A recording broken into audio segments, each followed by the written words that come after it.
What's up guys, Chaos Shinobi here. This is What If Naruto has a triple mystery bloodline. Summary: what if Madara tricked Obito with a wood clone and faked his death? What if Minato was Madara's son, and what would happen if Madara had Zetsu save Naruto at the age of 5 from one of Konoha's fox hunts and trained him? Chapter 1. Madara's grandson, Konohagakure no Sato. A 5-year-old Naruto was currently running for his life as a mob of angry villagers ran after him wielding pitchforks, torches, bats and other blunt objects. Get him! One mob member shouted, "Kill him!" Another shouted, "We'll avenge Yondai Misama, you demon brat!" Naruto ran down an alleyway and managed to lose the crowd of angry civilians in an alley not far from the Hokage's office. Why do they hurt me? Naruto asks himself. What did I ever do to deserve this? Found him. He is hiding in this alley. A voice yells and the mob charges into the alley with weapons and blunt objects. Now you pay for all those you killed. You crushed my husband. I'll kill you. Then the mob charges and starts beating the crap out of Naruto. Naruto couldn't think because of the pain. Eventually the crowd leaves a battered, bruised and bleeding Naruto in the alleyway. What did I ever do to deserve this? Naruto cried to himself as he slipped into the sweet bliss of unconsciousness. After a few seconds, a man with 2 large Venus flytrap-like extensions that envelop his head and upper body, giving him a plant-like appearance. He has short green hair, yellow eyes, and that his body has 2 different colored halves. His left side is completely white, while the right side is almost entirely black. Madara-sama is not going to be happy about this. Black Zetsu said to his other half. You don't think he'll kill us, do you? White Zetsu asked. If we hurry we can still save him. For our sake I hope we aren't too late. Zetsu grabbed Naruto and took him in the folds of his cloak and sunk into the ground with Naruto. Mountain Graveyard. Madara was in his robes connected to the ghetto statue as he started coughing. I hope Zetsu makes it in time. Madara says as he coughs up some blood. I pray I can save my grandson.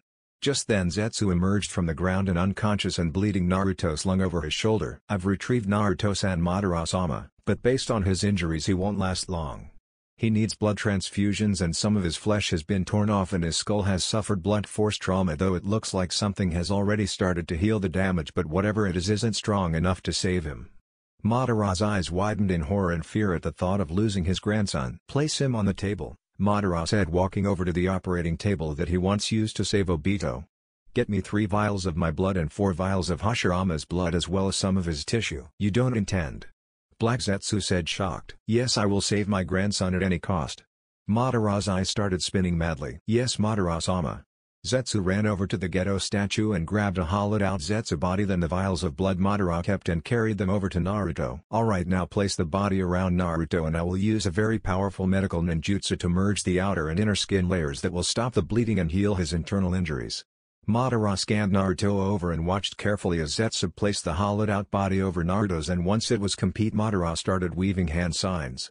Ninpo, Hata Yugo no Jutsu, Ninja Art, Skin Fusion Jutsu. Naruto glowed a bright blue as the skin of Zetsu and Naruto's skin merged. When the light died down, Naruto's wounds had sealed themselves, and then Madara took out 2 blood bags and put Hashirama's blood in one and his own in the other, then inserted the needles into Naruto and the blood started replacing the blood Naruto lost. Incredible, the boy took in your blood and Hashirama's without a single adverse side effect. He's my grandson after all.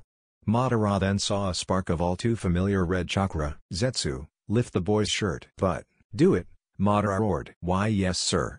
Zetsu lifted up Naruto's shirt and Madara saw the Hakifun in all its glory. From what little I know of sealing jutsu, this is an 8 tetragram seal, and if that chakra I saw is what I think it is, then my grandson is my pet's Jinchuriki. Then Obito will go after this boy in order to complete Project Tsukinomi. Then my path is clear.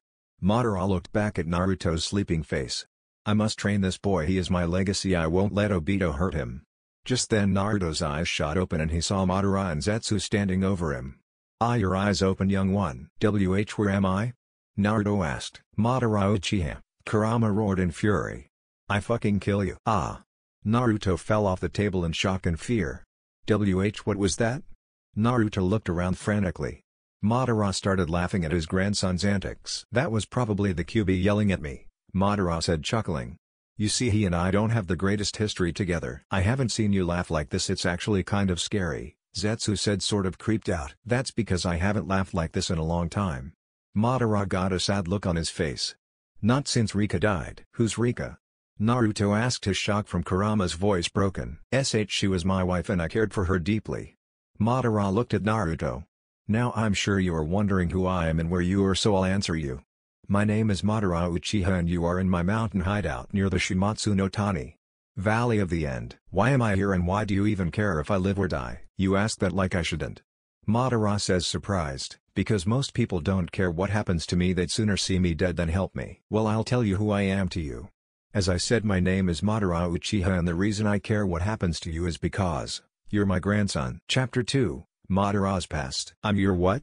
Naruto shouted. You are my grandson. Your father was my son who I thought had perished with my wife during an attempt on my life, Madara said. Who is my father? Your father's name was Minato Namikaze, otherwise known as the Yondaime Hokage. Naruto's world collapsed around him as Madara's words fell on his ears. You're joking, right?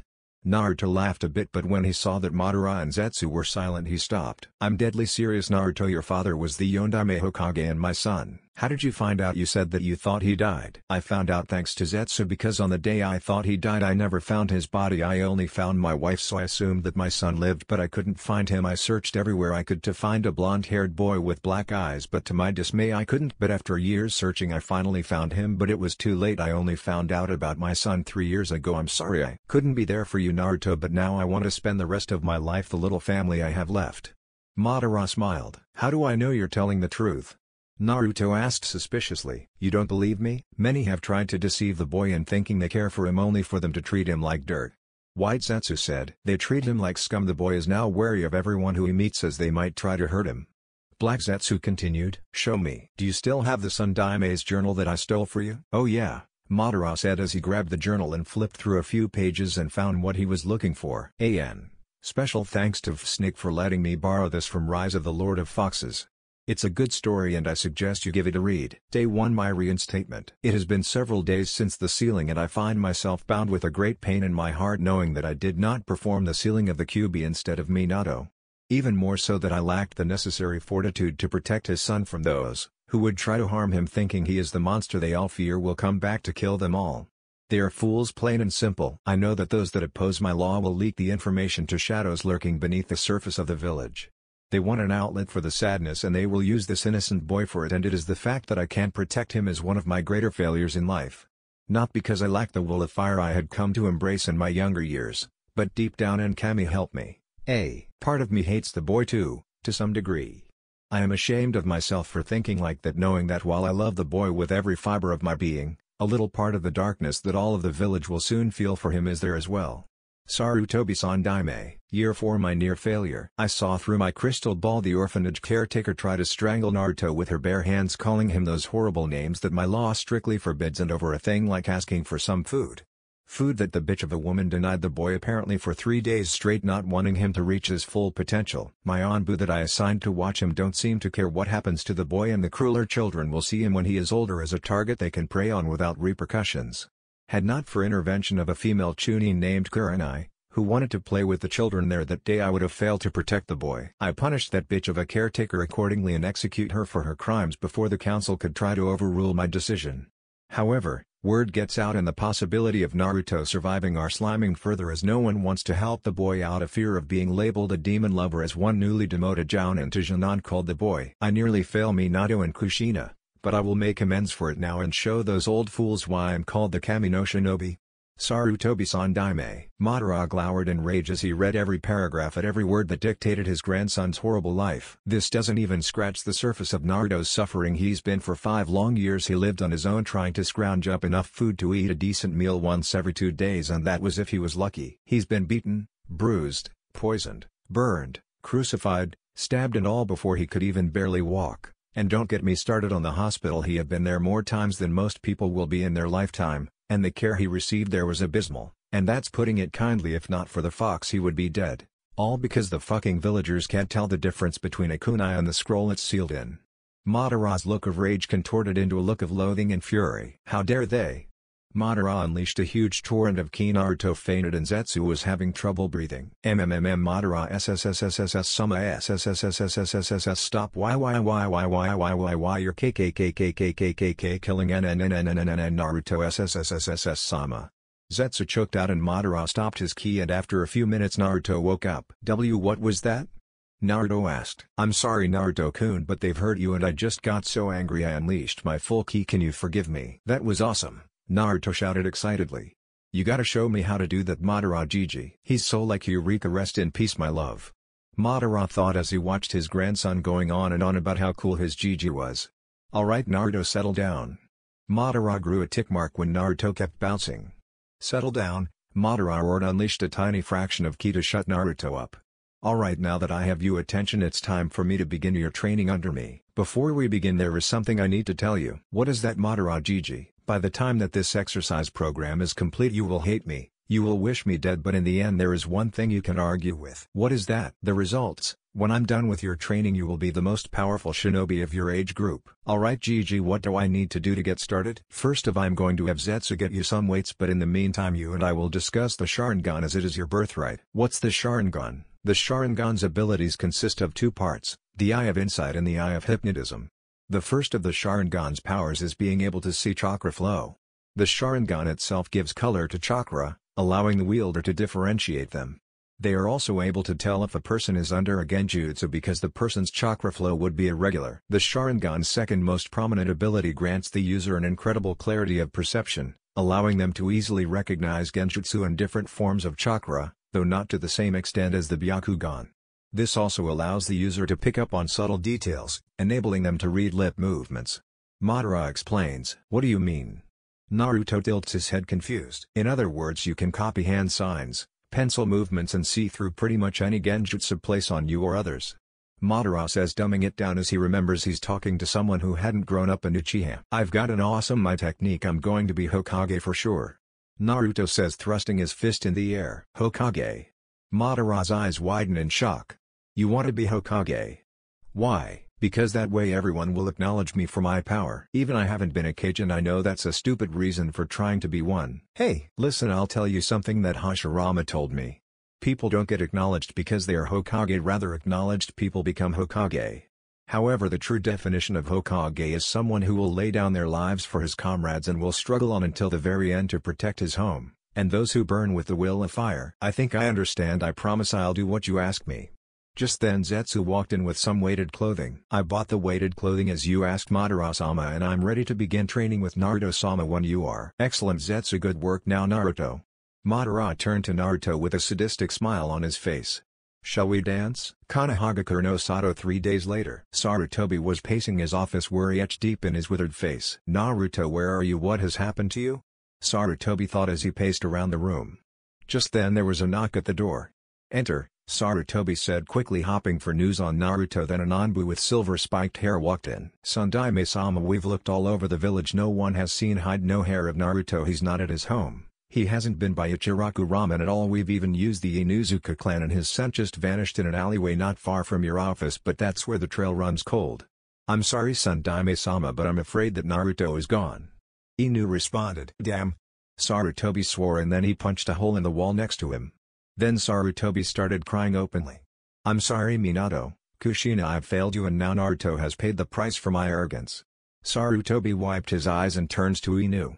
Summon the council for an emergency meeting. Yes sir. Inu runs out of the room. Half an hour later the council had assembled in the council room. What is the meaning of this, Sarutobi? Danzo asked. I'm here in regards to one Naruto Uzumaki. Finally decided to kill the demon? One member of the civilian council asked smugly, which was met with a lot happy murmuring. Just then Inu appeared behind the man and slit his throat. He kill him, Mebuki said shocked. He was guilty of breaking an S-rank law which calls for death upon breaking, Sarutobi said. Inu, next time send them to Ibiki and Anko rather than killing them. Yes Sandaime-sama. Inu bowed and returned to Sarutobi's side. I have unfortunate news, Naruto Uzumaki has been disappeared from the village. The demon is gone. Another member of the civilian council said happily and the civilian side burst out cheering. Then Sarutobi stood up and unleashed a torrent of ki. Silence, Sarutobi shouted and the civilian council looked on in horror and the shinobi side smiled. Even the stoic Hiyashi, the kami no shinobi, was back. Damn it all to hell Sarutobi, what did you do? Danzo seethed.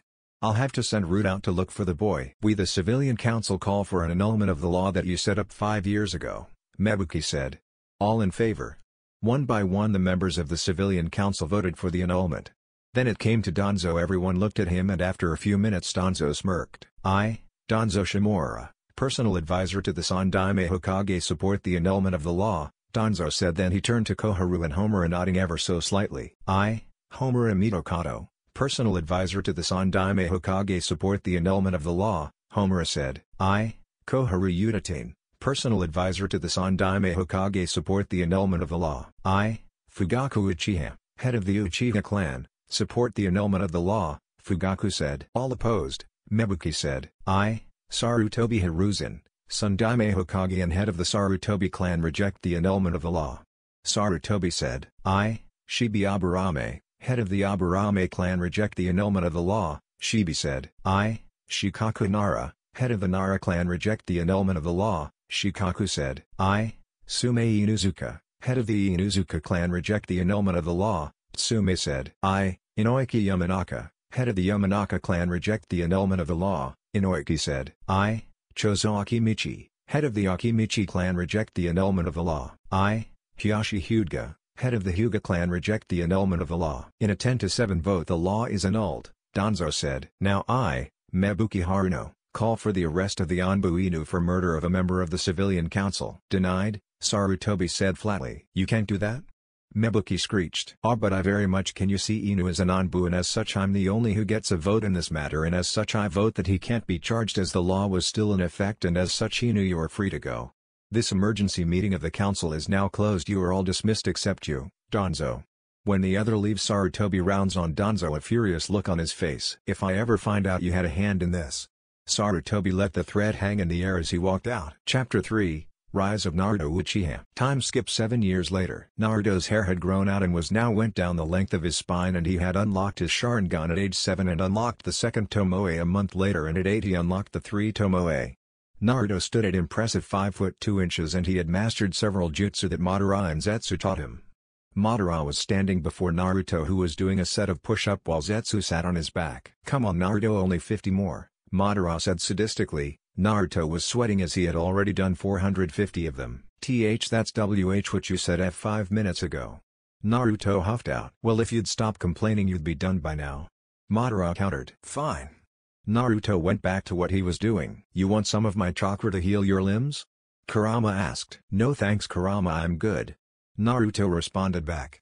Over the years Naruto and Kurama developed a deep bond as Biju and Jinchuriki.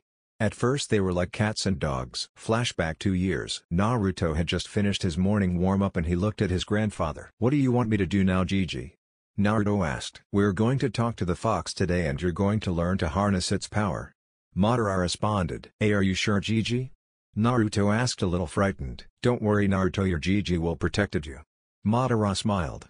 I might not possess 2 Sharingan, which brings out the true potential of the eye, but I'm wise and I still have the power to stop the Kyuubi. Madara smiled. Now sit down and focus, then we will venture into your mind and then we'll talk to it. Alright. Naruto sat down and closed his eyes, and when he opened them he was in a sewer and Madara was standing next to him. Ready Naruto? Why yeah. Naruto and Madara walked forward, and after a few twists and turns they arrived before a gigantic golden gate with a tag for seal over the gates. Come forward Kyuubi. Madara Uchiha. Kurama roared, clawing at the gates in his fury, and huge gashes appear on the bars, and then Kurama charges up a Bijudama and he blasts the gates, and then the seal tag rips in half and then the gates forwards nearly flying of their hinges. Just then a man with blonde spiked hair and a standard Konohana uniform with 2 bands each on both of his sleeves, a leaf green flak jacket, blue forehead protector, and blue sandals. He also wore a short-sleeved long white haori over his normal attire, decorated by orange flames-like motifs on the edges, with the kanji for 4th Hokage written vertically down the back, and closed on the front by a thin, orange rope. Yandayam Hokage. Ah, shut you fluffball, Minato said. Why don't we go somewhere more private? Minato snapped his fingers and the Kurama's cage disappeared and they were in a gold environment. Then Minato looked and saw Madara and Naruto. Which one of you Naruto? That would be the boy. Madara says, fighting back tears at seeing his son. But how the seal shouldn't have broken that easily. It's because of me. I enraged the fluffball over there so much that he tried to obliterate the seal just to kill me. And who are you? Madara Uchiha. Minato's eyes widen in shock. Impossible, he died fighting Hashirama-sama. Never mention that shinobi's name in front of me ever again. He's telling the truth, Dad, Naruto said. Minato snapped his attention towards Naruto. How? Minato asked. Gigi told me. Naruto looks at Madara. Don't you have something to say, Gigi? Minato looks between the two, obviously confused. Minato namikaze, I know this won't be easy for you to hear, but I'm your father, Madara said, and Minato's eyes widened in shock. How? Don't you remember me, your mother, anything? I remember a woman with blonde hair and a man, and beyond that everything is fuzzy. Maybe you'll remember this. Madara inhaled and then said in a sweet voice, bamboo leaves are rustling, swaying close to the roof's edge. Oh, how the stars are twinkling, gold and silver grains of sand. 5 wishes I have written. The stars are twinkling and watching from the sky. As Madara sang the song, Minato's eyes started tearing up as the memories came flooding back. That song. Minato's eyes tear up even more. My mother sung that song to me every night before I'd go to bed, but one day I woke up not in my home but in an orphanage. Do you know what happened to my mother? This won't be easy to hear, but she died. Protected you from Omega Clear shinobi who were after me. You were so young then. However, you saw me all the time. There's no way you shouldn't recognize me. Hang on. Madara makes hand signs. Henge no jutsu. Madara took the form of his younger self, armor and all. Father. Minato grabbed his head in pain. Minato. Madara dashed over and saw a seal on Minato's neck. This is a memory alteration seal, but there is a second seal, a Kekkei Genkai seal. Now I get it. Your memories and Kekkei Genkai were sealed by someone in Konoha. Release. Madara channeled the Ghetto statue's chakra through the seal and shattered it. Minato's eyes glazed over, and when they cleared, Minato hugged Madara. Tosan. Minato started crying. Minato. Madara started crying too, but then Minato started flickering. My chakra is fading. I'll rebuild the seal one last time, and Tosan, take good care of Naruto. This is my last request of you. Minato smiled, then placed his hand on Naruto's stomach and twisted his hand, and the seal was repaired. Goodbye Naruto, Tosan.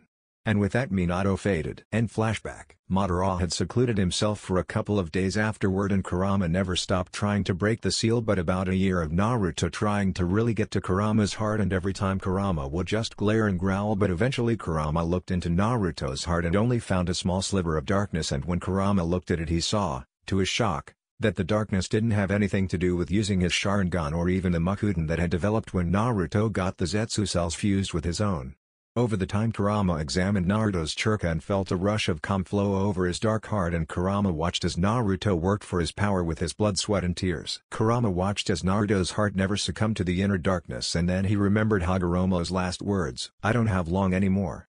Shukaku, Mutatabi, Isabu, Son Goku, Kokuo, Seiken, Chomei, Gyuki. Kurama, even though you have been separated, you shall always be together. Until eventually that time shall come when you will become one. You each carry a name. And with a different shape than you had up to now, you will be shown a righteous path, different from the time you spent inside of me. I hope you learn what true power is, before that time. Maybe I underestimated you, Naruto Uchiha, and maybe I misjudged you. Madara, you never once abandoned your family, you loved them. To a kitsune such as myself, abandoning one's family is the worst crime. Naruto kept working on his push-up, and when he finished, Zetsu got off his back. Naruto hopped to his feet and looked at Madara. Well done Naruto, your training under me is done, but now I want to tell you about Project Tsukinomi. Project Tsukinomi? This world is full of things that don't go as you wish. The longer you live, the more you realize reality is just made of pain, suffering, and emptiness. Listen. In this world, whenever there is light, there are also shadows. As long as the concept of winners exist, there must also be losers.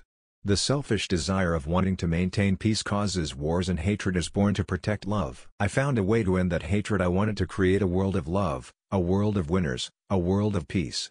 I wanted to capture the 9 Bijou and recreate the Jubi and use the Mugen Tsukuyomi to create this world, but now I want nothing more than to that project to fail. I won't hurt my grandson at all. You are precious to me. So my grandson, go on and avenge my son, your father, kill Obito Uchiha, and Project Tsukinomi dies with him.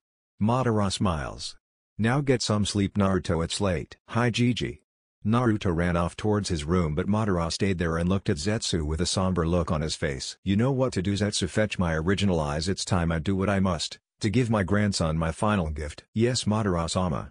Zetsu walks off and Madara waits until he hears the snoring of his grandson, then he grabbed his kunai and walked into Naruto's room and then lunged at his grandson's sleeping form and plunged the kunai at his heart. Acting on instinct, Naruto dodged the kunai and disarmed his attack and then stabbed Madara in the heart. When the light from the other room hit Madara's face, Naruto saw who his attacker was. And no.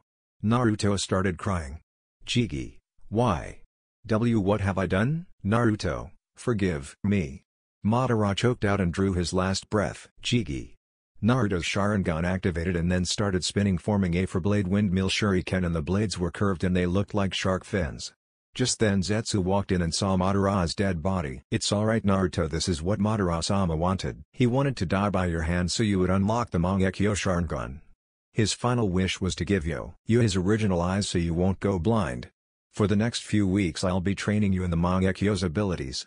Naruto started crying at the dead body of his grandfather. "Come on Naruto, remember all that Madara taught you." "I know Zetsu." Naruto wiped his tears away and got a very cold look on his face. "Zetsu, I want you to bury Gigi's body somewhere no one will ever find it, but make it something worthy of him." "Yes Naruto-sama, now we'll transfer Madara's original eyes. It will take a few days for you to adjust to them.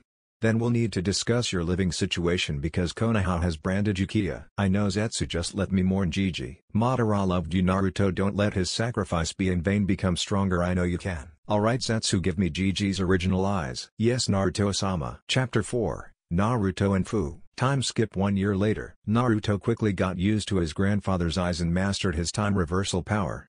Naruto had yet to discover the power of his own Mangekyo, which he ordered Zetsu to dispose of the original as soon as Naruto had Madara's eyes. Naruto donned his grandfather's armor and covered the Uchiha clan symbol with his hair and a small genjutsu. Naruto looked at Zetsu and then at the road, thinking on his grandfather and his plans. "Zetsu, I will be traveling the shinobi world learning the locations of the other Jinchuriki. If you have any suggestions on where I should start, I'd love to hear them. According to my intel, the Nanabi Jinchuriki is in Takigakur no Sato. That would be the first place I'd go build a reputation. Then when you're ready, return to Konoha and show them the power of Naruto Uchiha." "Thank you Zetsu, keep me posted on Obito's movements and keep my movements a secret for as long as possible. We can't let Obito lose trust in you yet." "Yes Naruto-sama." Zetsu sunk into the ground.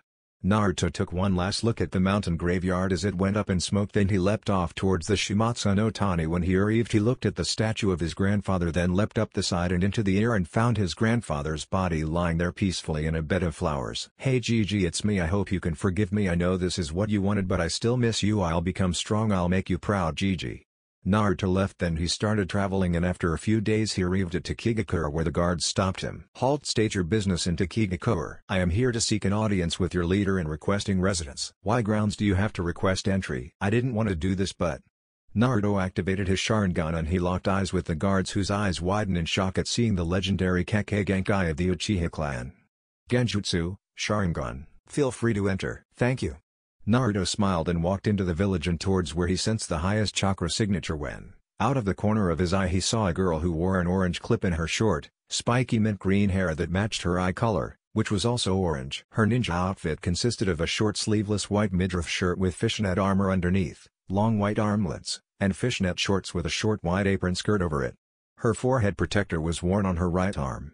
She also carried a cylindrical object in red wrapping on her back. The girl was scrounging around in the garbage while Naruto saw the people around her giving her dirty looks and the same glares he received from Konoha. When the girl saw Naruto, she noticed how he didn't have a look of hatred on his face. "Hey mister, could you help me? I'm alone and I'm hungry. These people treat me like dirt." "I know that feeling, kid. I sense demon chakra coming off of her," Kurama said. "From the feel of this chakra, it's the Nanabi." "That explains the looks." "Nice to meet you Nana." "Nice to meet you too Q," Fu said. Naruto reached into his pouch and pulled out a bag full of Ryo that Zetsu had given him. "Here, buy yourself some food." Naruto smiled. "Thanks mister." Fu smiled. "Call me Naruto. I'm Fu." "Anyway, do you know where your leader resides?" Fu's look turned dark. "Yeah, I know where he is, but I doubt he'll listen to a word you say. You're a Jinchuriki after all and you've associated yourself with me, so I really doubt he'll care." "I have my methods." Naruto activated his Sharingan. Those eyes. "Yes, I wield the Sharingan Kekkei Genkai so I can convince the leader to let me stay." "You'll find the leader in that tower over there." Fu pointed to the small tower that was intertwined with a large tree in the center. "Thanks Fu." Naruto smiled at her. "It's been fun Naruto, now I'm gonna get something to eat." "Likewise Fu." Naruto walked off towards where Fu pointed out, and when he arrived the two guards outside looked at him with contempt. "We don't have time for a demon lover." The guard snarled. Naruto got an impassive look on his face. "Let me talk to your leader before things get ugly." Naruto flares his Sharingan and unleashes a torrent of ki. Right this way." "That's what I thought." Naruto smiled sickly, then he walked into the office. "So why are you here?" The man behind the desk said. "I'm here to join Takigakur." "Sir, he's associated with the Jinchuriki." One of his guards said to the leader in his ear. Shibaka's eyes narrowed slightly but he said nothing. "So what can you bring to our village?" Shikage asked. "This." Naruto activated his Sharingan and then made the snake hand seal. "Makuten, Makujuki. Wood style, wood wall." That's the Shodaime Hokage's Makuten," Shikage stuttered. "Yes, I wield the Sharingan and Hashirama's Makuten. The council must hear of this." Shikage got up and looked at one of his shinobi. "Gather the council, tell them we are going to get a new Kekkei Genkai." "Yes sir." 10 minutes later Naruto was standing in a circular room with a bunch of people standing around him. "So Naruto Uchiha, you have partitioned to join Tokigakure. What can you contribute to this village?" One council member asked. "I have these blessed eyes." Naruto activates his Sharingan and everyone gasped. "The Sharingan, he truly is an Uchiha." A second council member said, "He'll be an asset to this village." A third council member said, "Let's put the matter to a vote," Shikage said. "All in favor?" All at once everyone raised their hands allowing Naruto to stay. "Then it's decided. Naruto Uchiha, welcome to Tokigakure. Here is your headband." Shikage tossed Naruto a Taki forehead protector. "Thank you Shikage-sama." Naruto bowed, then he walked out. And to his surprise Fu was standing outside. "You're a Taki shinobi," Fu said happily as she saw his forehead protector. "Yeah, I am now. I was wondering if you wanted to do some training with me." "Sure, I can teach you about Taki." "Then let's go." Time skip 3 months later. Naruto and Fu had developed a close bond, become great friends. Naruto and Kurama helped Fu and Chome with learning to control Chome's chakra. Naruto noticed the dirty looks he and Fu got when they were walking down the road getting food, but Naruto used his Sharingan to get fair prices with the locals. But when the council saw Naruto's overprotective nature they got nervous, and so here Naruto found himself in the council room. "Naruto Uchiha, it has come to our attention that you have become rather close to Fu. We of the council have to protest such closeness. What we are about to tell you is highly ranked secret. Fu is the Jinchuriki of the Nanabi. She is a ticking time bomb of demonic chakra. With all due respect, I'm sealing expert and I've learned a lot, and one of the first things I learned was how to recognize a faulty seal, and Fu has exhibited nothing of the sort." "And how would you know the signs of a faulty seal?" "Sealing is in my blood. My mother was an Uzumaki and my grandfather took me to the ruins of Uzushigakure. It was on my 8th birthday my grandfather and I went to Uzushigakure, and there I found an ancient archive of Fuinjutsu that only one of Uzumaki blood could unlock, and then I took my family's records and techniques and spent 3 years learning Fuinjutsu, and 3 years is a long time. Especially if I used Kage Bunshines, shadow clones, to speed up the training. So and really I took 40 years of Fuinjutsu experience and compressed it into only 3 years. How could you have so much chakra let alone know a B-ranked Kinjutsu of Konoha? We Uzumaki have a certain curse. We are cursed with abnormally high chakra levels, and as for me knowing a B-ranked Kinjutsu of Konoha, most other nations know the jutsu, so my Jiji knew it and he taught it to me." "Well, regardless of your knowledge of seals, the council has voted to banish you from the village as Fu can't afford to have any distraction. She is our Jinchuriki. She is this village's muscle." "Fine, if you want to lose the Sharingan, it's not my problem. You have until morning to be gone or we will kill you." "Okay, bye." Naruto took off the forehead protector and tossed it back to Shikage. "It's been fun." Naruto walked out and then walked to where the house where he slept, and he packed his things, and when he walked out he saw Fu standing there. "Hey Naruto." Fu smiled, then she saw his backpack in the apartment he had emptied out of his possessions. "Hey Fu, you going somewhere?" "The village has kicked me out, so I'm going to travel the shinobi world, gather allies and see if I can one day return to my original home." "I'm going with you." "But Fu." "No buts, I'm going with you. If you leave, the villagers will just hurt me worse than before. Besides, there is nothing for me here." "Alright, I'll trick the guards with a Kage Bunshine while you escape with me under a Henge no Jutsu. Transformation Jutsu." "Alright, when do we leave?" "Now." "Okay, let's go." Fu transformed into a random civilian and Naruto used Genjutsu to hide her chakra. Then Naruto and Fu left the village, but at separate times as not to arouse suspicion, and Naruto used a transformed Kage Bunshine to fool the guards into thinking Fu was still in the village. After a while Naruto undid the Genjutsu while Fu undid the Henge.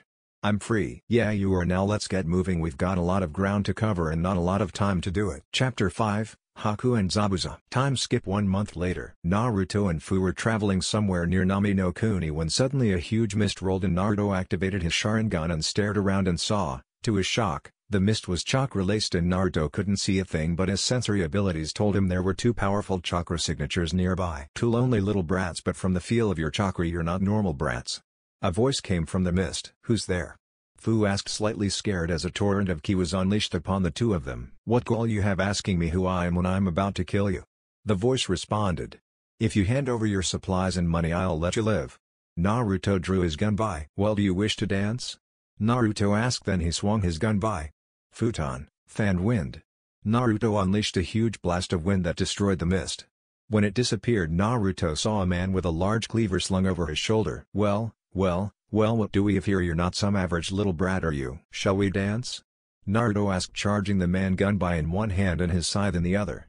Naruto into the air, swinging down with his scythe, anticipating Zabuza to raise his Kubikarabocho to block, but Zabuza dodges a smirk on his face and swings his Kubikarabocho with the intent to cut Naruto in half. But Naruto spins in the air and uses the momentum to bring his gunbai down and deflected the sword with the end of his gunbai and goes in swing with the scythe again. You're good, kid, really good. Zabuza grunts. The same could be said of you. Naruto swiftly dodges the sword slash and counters with his gunbai wind wall, blasting Zabuza backwards. Naruto takes the temporary lax in battle to form hand signs after he created a shadow clone. Ninpo Futon no Kaden collaboration. Okinaryuiki. The two Narutos roar, channeling as much chakra as possible to their jutsu, blasting as much fire in order to destroy Zabuza entirely. After Zabuza dodges the extreme blast of fire, he and Naruto clash again and again while Fu watches with shock and envy at Naruto's power, but eventually Zabuza overwhelmed Naruto and held his sword up to Naruto's throat. You're not bad, kid. Who trained you? My grandfather, Madara Uchiha. You're Madara Uchiha's grandson? Yes. But he died at the Shumatsu no Tani. No, he didn't. Hashirama didn't confirm the kill and Gigi survived. Naruto got a sad look on his face. But 1 year ago I killed him, but it was accident and I unlocked these cursed eyes. Naruto's eyes shifted to his Ien no Mangekyo. A kid like yourself really shouldn't travel alone. Why don't you join me and Haku? You both possess strength, but the girl needs to learn to resist ki, but I can train her. Thank you, but I never got your name. My name is Zabuza Momochi the Karigakure no Kijin. My name is Naruto Uchiha and this is my friend Fushi, and I are technically Rouge Shinobi from Takigakure. I was banished so I have no village association, but Fu is a registered Takigakure Nukenin. As in Rinpun no Fu? I've heard of you, kid. Zabuza turns to Fu.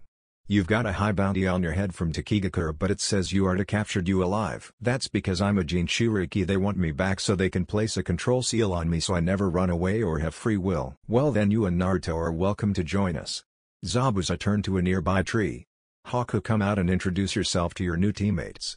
Haku jumped down and held out his hand. Hello Naruto-san. Fu-san, I am Haku, and before you ask, I am a boy, Haku said, smiling. Nice to meet you too, Haku. Fu smiled. Nice to meet you too, Haku. Naruto smiled. Now brats, I'll be training you up to a Nanba level. Fu, I want you to start mastering your Rinpun techniques and then we'll work on some ninjutsu after we discover your affinity. Naruto, I want you to work on your reaction time as well as ocular prowess, for that you will train with Haku. She's the fastest, so you'll need to train your body to match what your eyes can see. Yes, Zabuza-sensei. Fu and Naruto said. Haku and Naruto faced each other and Naruto activated his Sharingan. Haku made a single hand sign. Makyo Hyoshu. Crystallized mirrors. Haku made a dome of mirrors and Naruto eyes stung from a moment before involuntarily shifting to his Mangekyo Sharingan before understanding of the technique came with his ocular prowess. Naruto-san, why have you activated your Mangekyo? These eyes, Naruto said, shocked. They must allow me to copy elemental Kekkei Genkai, but that's impossible. Not even the Sharingan can copy my jutsu. Each Mangekyo Sharingan comes with a unique ability. My grandfather's was the ability to reverse time. Mine must be to copy elemental Kekkei Genkai. Can you prove it? Naruto nodded. Made the same hand sign Haku made. Makyo Hyoshu. Naruto made the same dome, but instead of the set of 21, Naruto made 30. Such chakra, Haku said, shocked. Even at my absolute limit I can only make 21, but to make 30 with ease, and based on how you're not even sweating, I bet this isn't your limit. Probably not. If I were to utilize Kurama's chakra, who knows how many I could make. Well, let's get back to training. Right. Naruto deactivated his Mangekyo and the mirrors he created shattered. So in order to utilize elemental Kekkei Genkai you need to have my Mangekyo activated. Interesting. Haku takes advantage of Naruto's distraction to charge, but Naruto jumps out of the way with ease and practices with his reaction time. Time skip 1 month later. Naruto, Fu, Haku, Zabuza, Mizu and Gozu were all facing a short little man who barely came up to Fu's waist. Over the past month Fu had mastered Rinpun techniques including Rinpun Kagura and Rinpun Bakusai. Over the time they learned that Fu had a wind affinity as well as fire affinity. Naruto's reaction time was on his father's level and he had learned to master several Hyoton ninjutsu and invented several of his own. Alright then, it's agreed. The 6 of you will kill Tazuna and in exchange I will pay you 22 million Ryo. Gato said. Alright Gato, you got yourself a deal. Zabuza responded. Gato walks out of the room and his guards follow him. Zabuza-sama, who will we send to kill him? Haku asks. Haku, let's send the demon brothers. I am sure they can handle whatever puny ninja the leaf will send, as Gato has bleed this country dry. They could only pay for a C rank as most. Zabuza says. Yes, Zabuza-sama. Mizu and Guzo responded. Then they departed and Naruto got a sour look on his face. Then he started to walk out, but Zabuza placed a hand on his shoulder. Naruto, something wrong? Zabuza asked. I know we need the money, but I have a moral problem with this mission. We are shinobi. We aren't meant to allow our emotions to interfere. I'll tell you something I told my grandfather when he told me something similar. My grandfather once told me this. Love is not necessary, power is the only true necessity. However, I countered with this. To suppress our emotions, it will lead to weakness and despair. They will surface every time we try. They will destroy us from the inside out. Love is just as necessary as hate. To suppress one emotion is to suppress them all, and it limits our ability to think clearly and adapt to situations. To my shock, Madara Gigi agreed with me and started tearing up, as those were the same words my botch Enrika told him once. Whoa, that's deep, Naruto, but I guess you have a point. But I have a reputation to uphold. I can't ask you to like this mission, but we have to finish it. Alright Zabuza-sensei, I'll do it, but don't expect me to like it. Naruto walked off towards a small room where he slept and closed his eyes and started meditating, and when he opened his eyes he was in his forest mindscape and he walked towards Kurama's cave. Kurama, come on out, we need to talk. Kurama walked forward and looked at his host. What did you want to talk about, kid? I need to train with your chakra, but to do that properly I would need the key to your seal. Any idea where I can get that? The last thing I saw before I was sealed was a toad by the name of give me a minute. Kurama thought for a minute, then his eyes snapped open.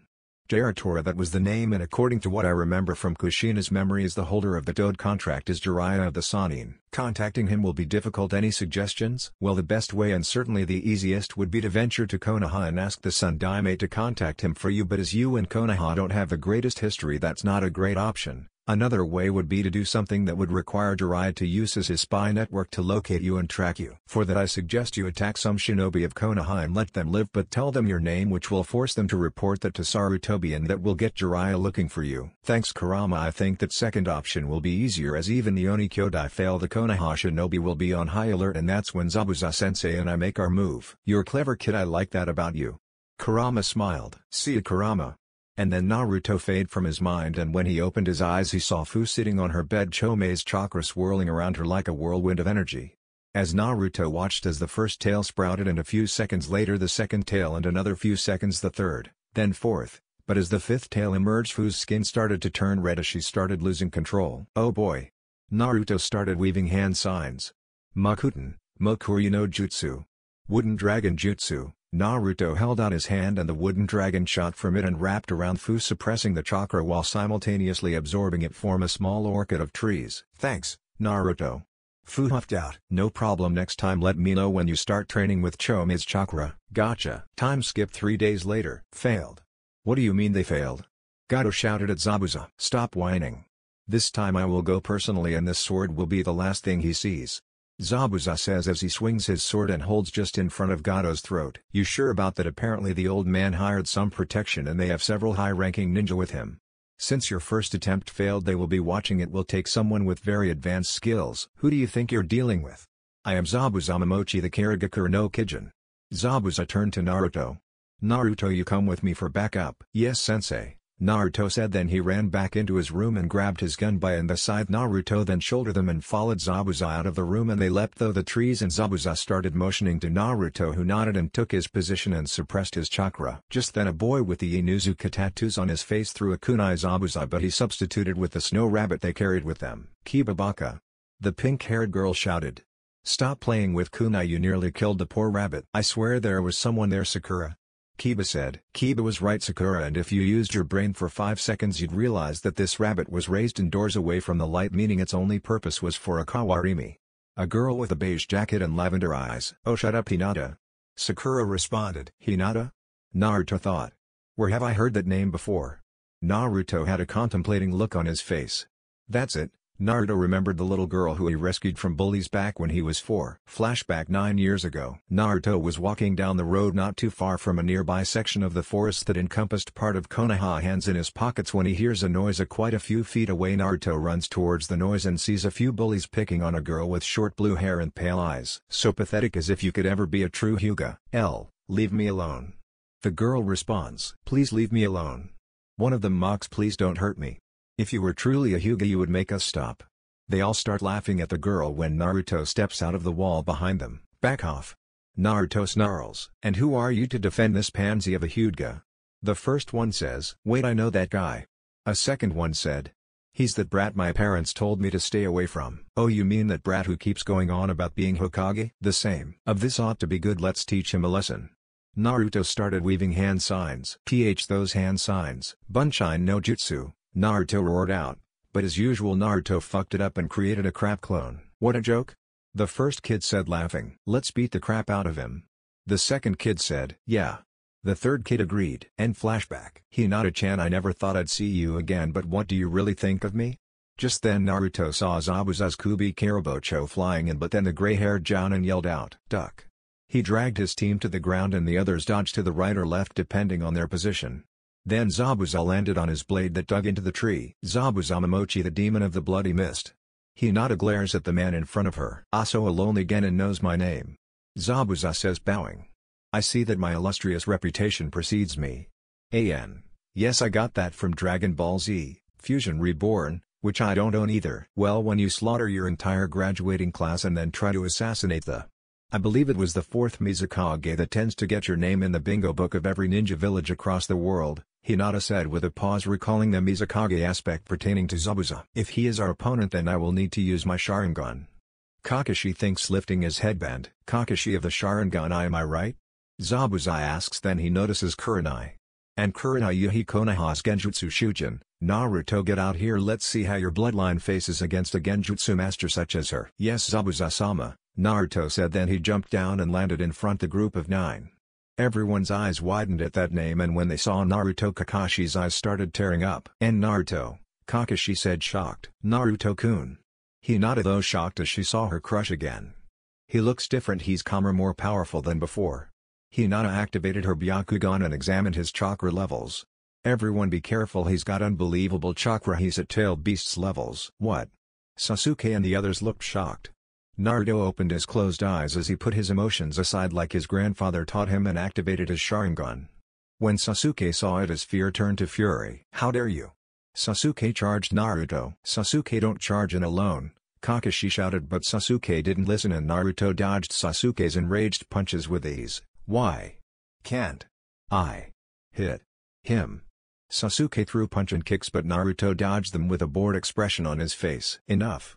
Naruto scoffed and he disappeared from Sasuke's sight in a burst of speed. Then he dropped under Sasuke's guard and slammed his fist right into Sasuke's gut. Then he flipped over Sasuke and kicked him in the back, sending Sasuke flying into a tree. When he made contact, Sasuke collapsed into unconsciousness. Sasuke-kun, Sakura shouted and ran to her love.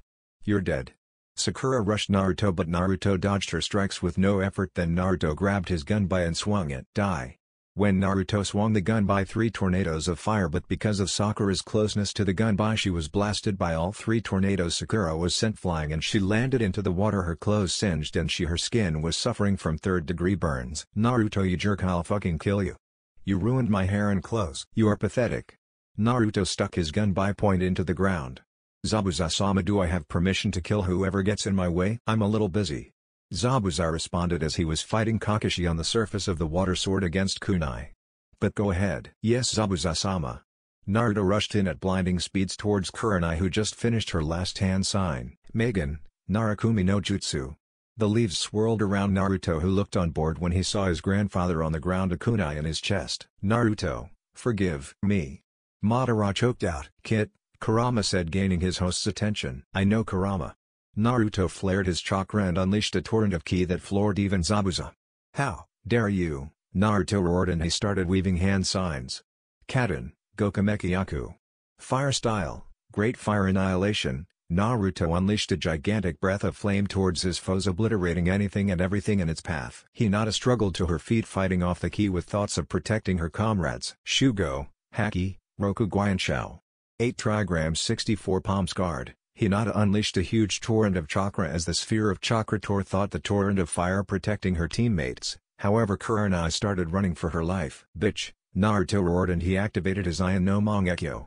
Susanoo. Naruto started channeling chakra into the Susanoo's palm. Yatsukama Gautama. Naruto threw the attack, but with her swift reflexives Kurenai dodged the attack, which rocket past her and destroyed a large section of the forest when it exploded. "Naruto, stop this!" Hinata shouted, gaining his attention, and he rounded on her his wrath and his chakra on an ungodly level. "She dares to show me the greatest regret in my life." Gotsuga.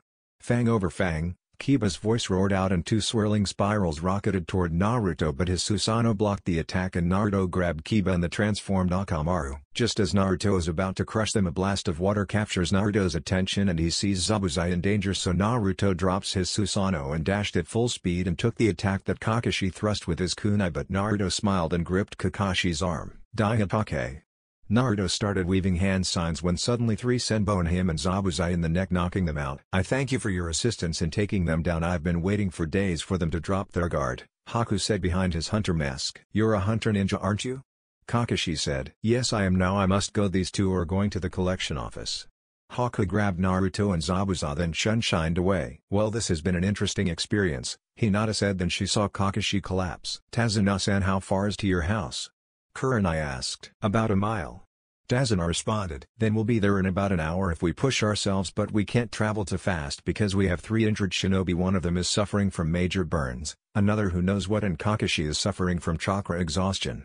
Kurenai picked up Sasuke while Kiba and Akamaru picked up Sakura and Kakashi, and they started the long trek back to Tazuna's house. With Haku and the others one day later, Naruto woke up and saw Haku standing over Zabuza. "Damn it, Haku, what the hell was that for?" Naruto asked as he got to his feet. "I'm sorry, but if you had lost control, Zabuza-sama might have been hurt," Haku responded. Naruto got up and started walking around. "I'm surprised you recovered so quickly. Not even Zabuza-sama can recover at the speed you do." "It's because I'm a Jinchuriki. The bijou inside of me heals me and aids in my recovery." "Damn it, Haku, did you have to throw those senbon in my neck?" Zabuza grumbles. "Oh, you're awake. I thought you would be out for at least another day or two."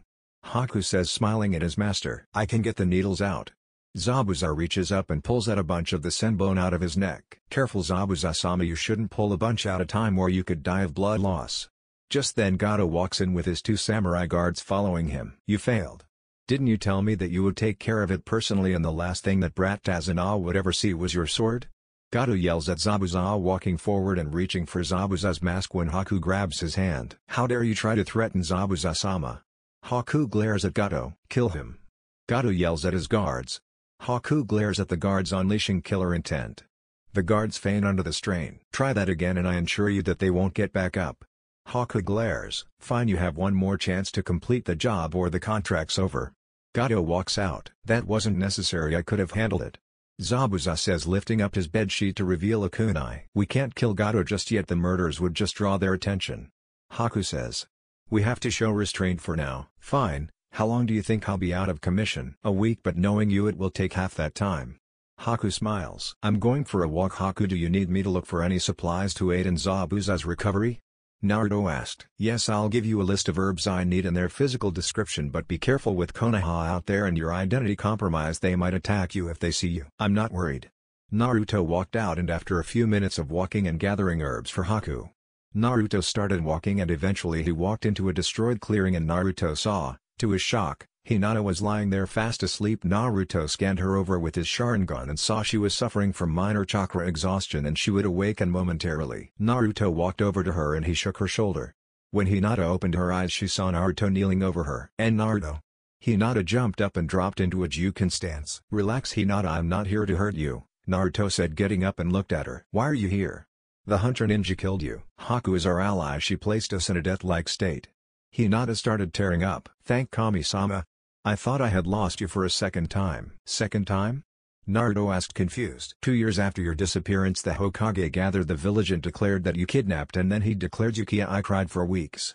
My clan elders pushed my father to brand me with the caged bird seal on me, but after your death I trained and I've become a Juken master, one the likes my clan hasn't seen since my great-grandmother. Well, you've got impressive chakra, that much I can tell. However, I have to ask you something." "What?" "Do you have someone who is precious to you?" "Well, there's you, my Imoto Hanabi, and my Tosan." "Then you'll grow very strong, Hinata. When someone has a person who is precious to them, it's only then that their true strength emerges." "I've got a question for you if you will indulge me." "Alright, shoot." "If you weren't dead, who trained you? I know that you didn't have the Sharingan before." "My grandfather, Madara Uchiha. He helped to make me strong. What did Kurenai-sensei make you see that sent you into a rage like that? You see, 2 years ago my grandfather was dying. The force that had keep him alive was failing him, and as such he wanted to die on his terms, not on anyone else's. So while I slept he crept into the room that I slept in and tried to plunge a kunai into my heart, but my reaction time and instincts kicked in and I dodged the blow, disarmed him and plunged the same kunai into Madara Gigi's heart. His last words were, "Naruto, forgive me." Then he dropped dead and I unlocked these cursed eyes. Naruto activated his Ion no Mangekyo. What is that? My Ion no Mangekyo Sharingan. You see, over time the regular Mangekyo would go blind, cutting off the light from the user's eyes forever, but you can avoid this by transplanting the eyes of a direct relative. Unlock the final form of these eyes. My original eyes are gone. I disposed of them. I don't want them falling into anyone else's hands. Naruto started looking at Hinata. It's been fun, Hinata, but I've got to go. Naruto smiled, then he leapt off towards where Haku was waiting. Naruto handed Haku the herbs, then went for a walk. After a while of walking, Naruto came across one of Gato's hidden hideouts by complete accident.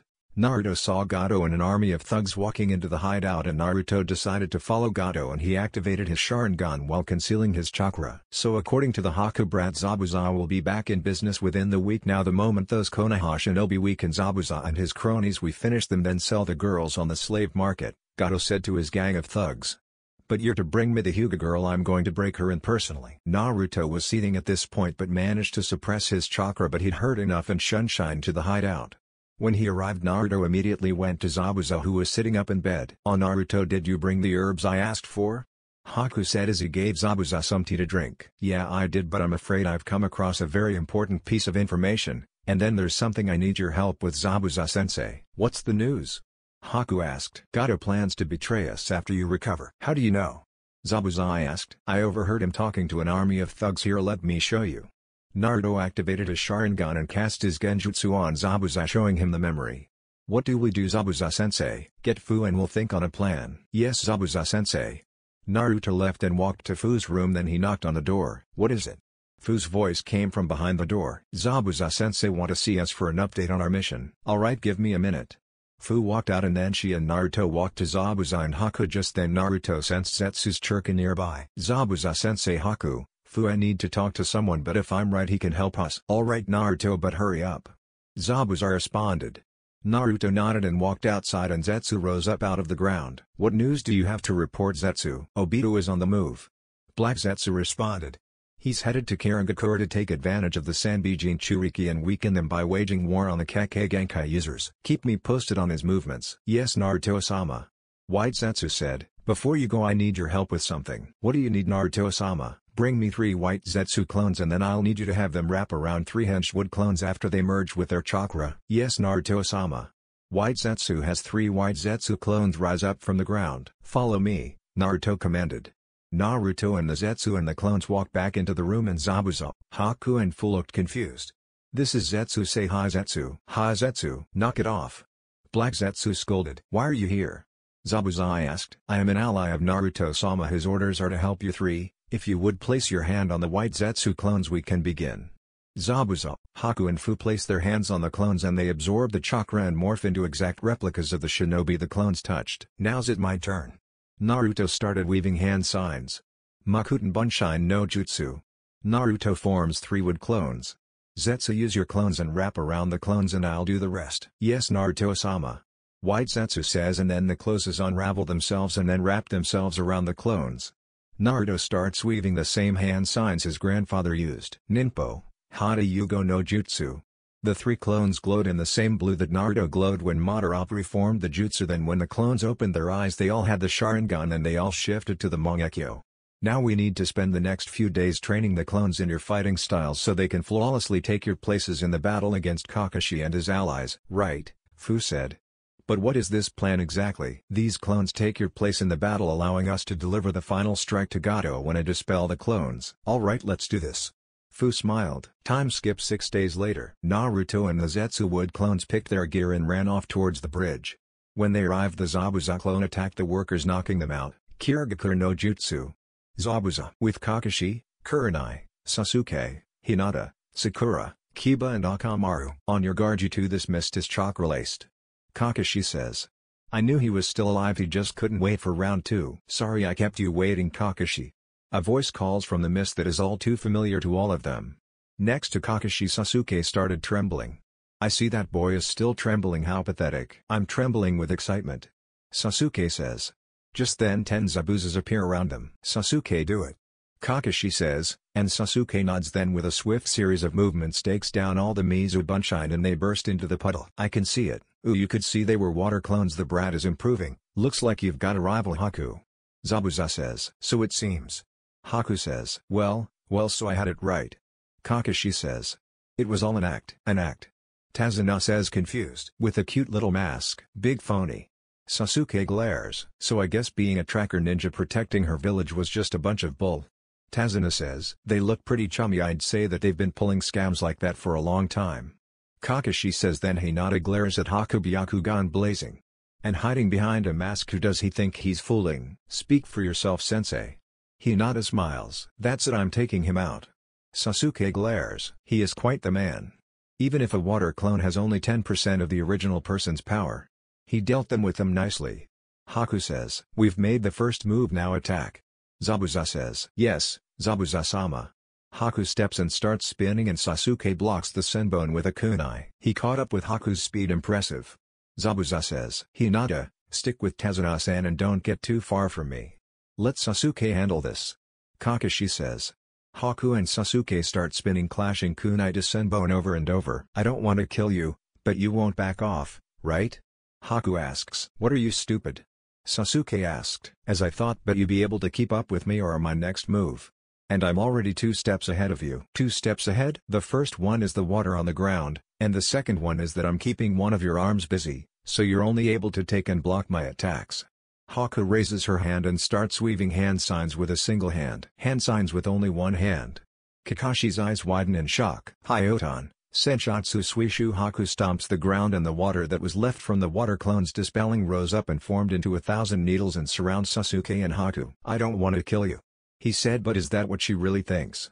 Zabuza thinks as he observes the battle unfold. Sasuke. Sakura shouts in concern her crush. Sasuke closes his eyes and starts to focus his chakra, and then Haku leaps back just before the attack connects and Sasuke leaps into the air. However, in the explosion of water, Haku fails to notice this. When Haku looks back at where Sasuke was, she didn't Sasuke anywhere. He disappeared. Just then Haku looks up and sees Sasuke floating there, kunai in hand. Then he throws a few shuriken at Haku, who leaps back to avoid them. Just then Sasuke appears right behind Haku. You're pretty slow. Now you can only receive and block my attacks.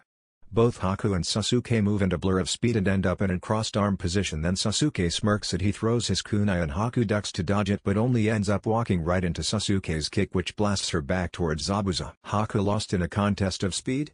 Zabuza thinks in shock, then he looks at Sasuke. Looks like my speed is just a bit faster. You shouldn't underestimate my team just because they're kids.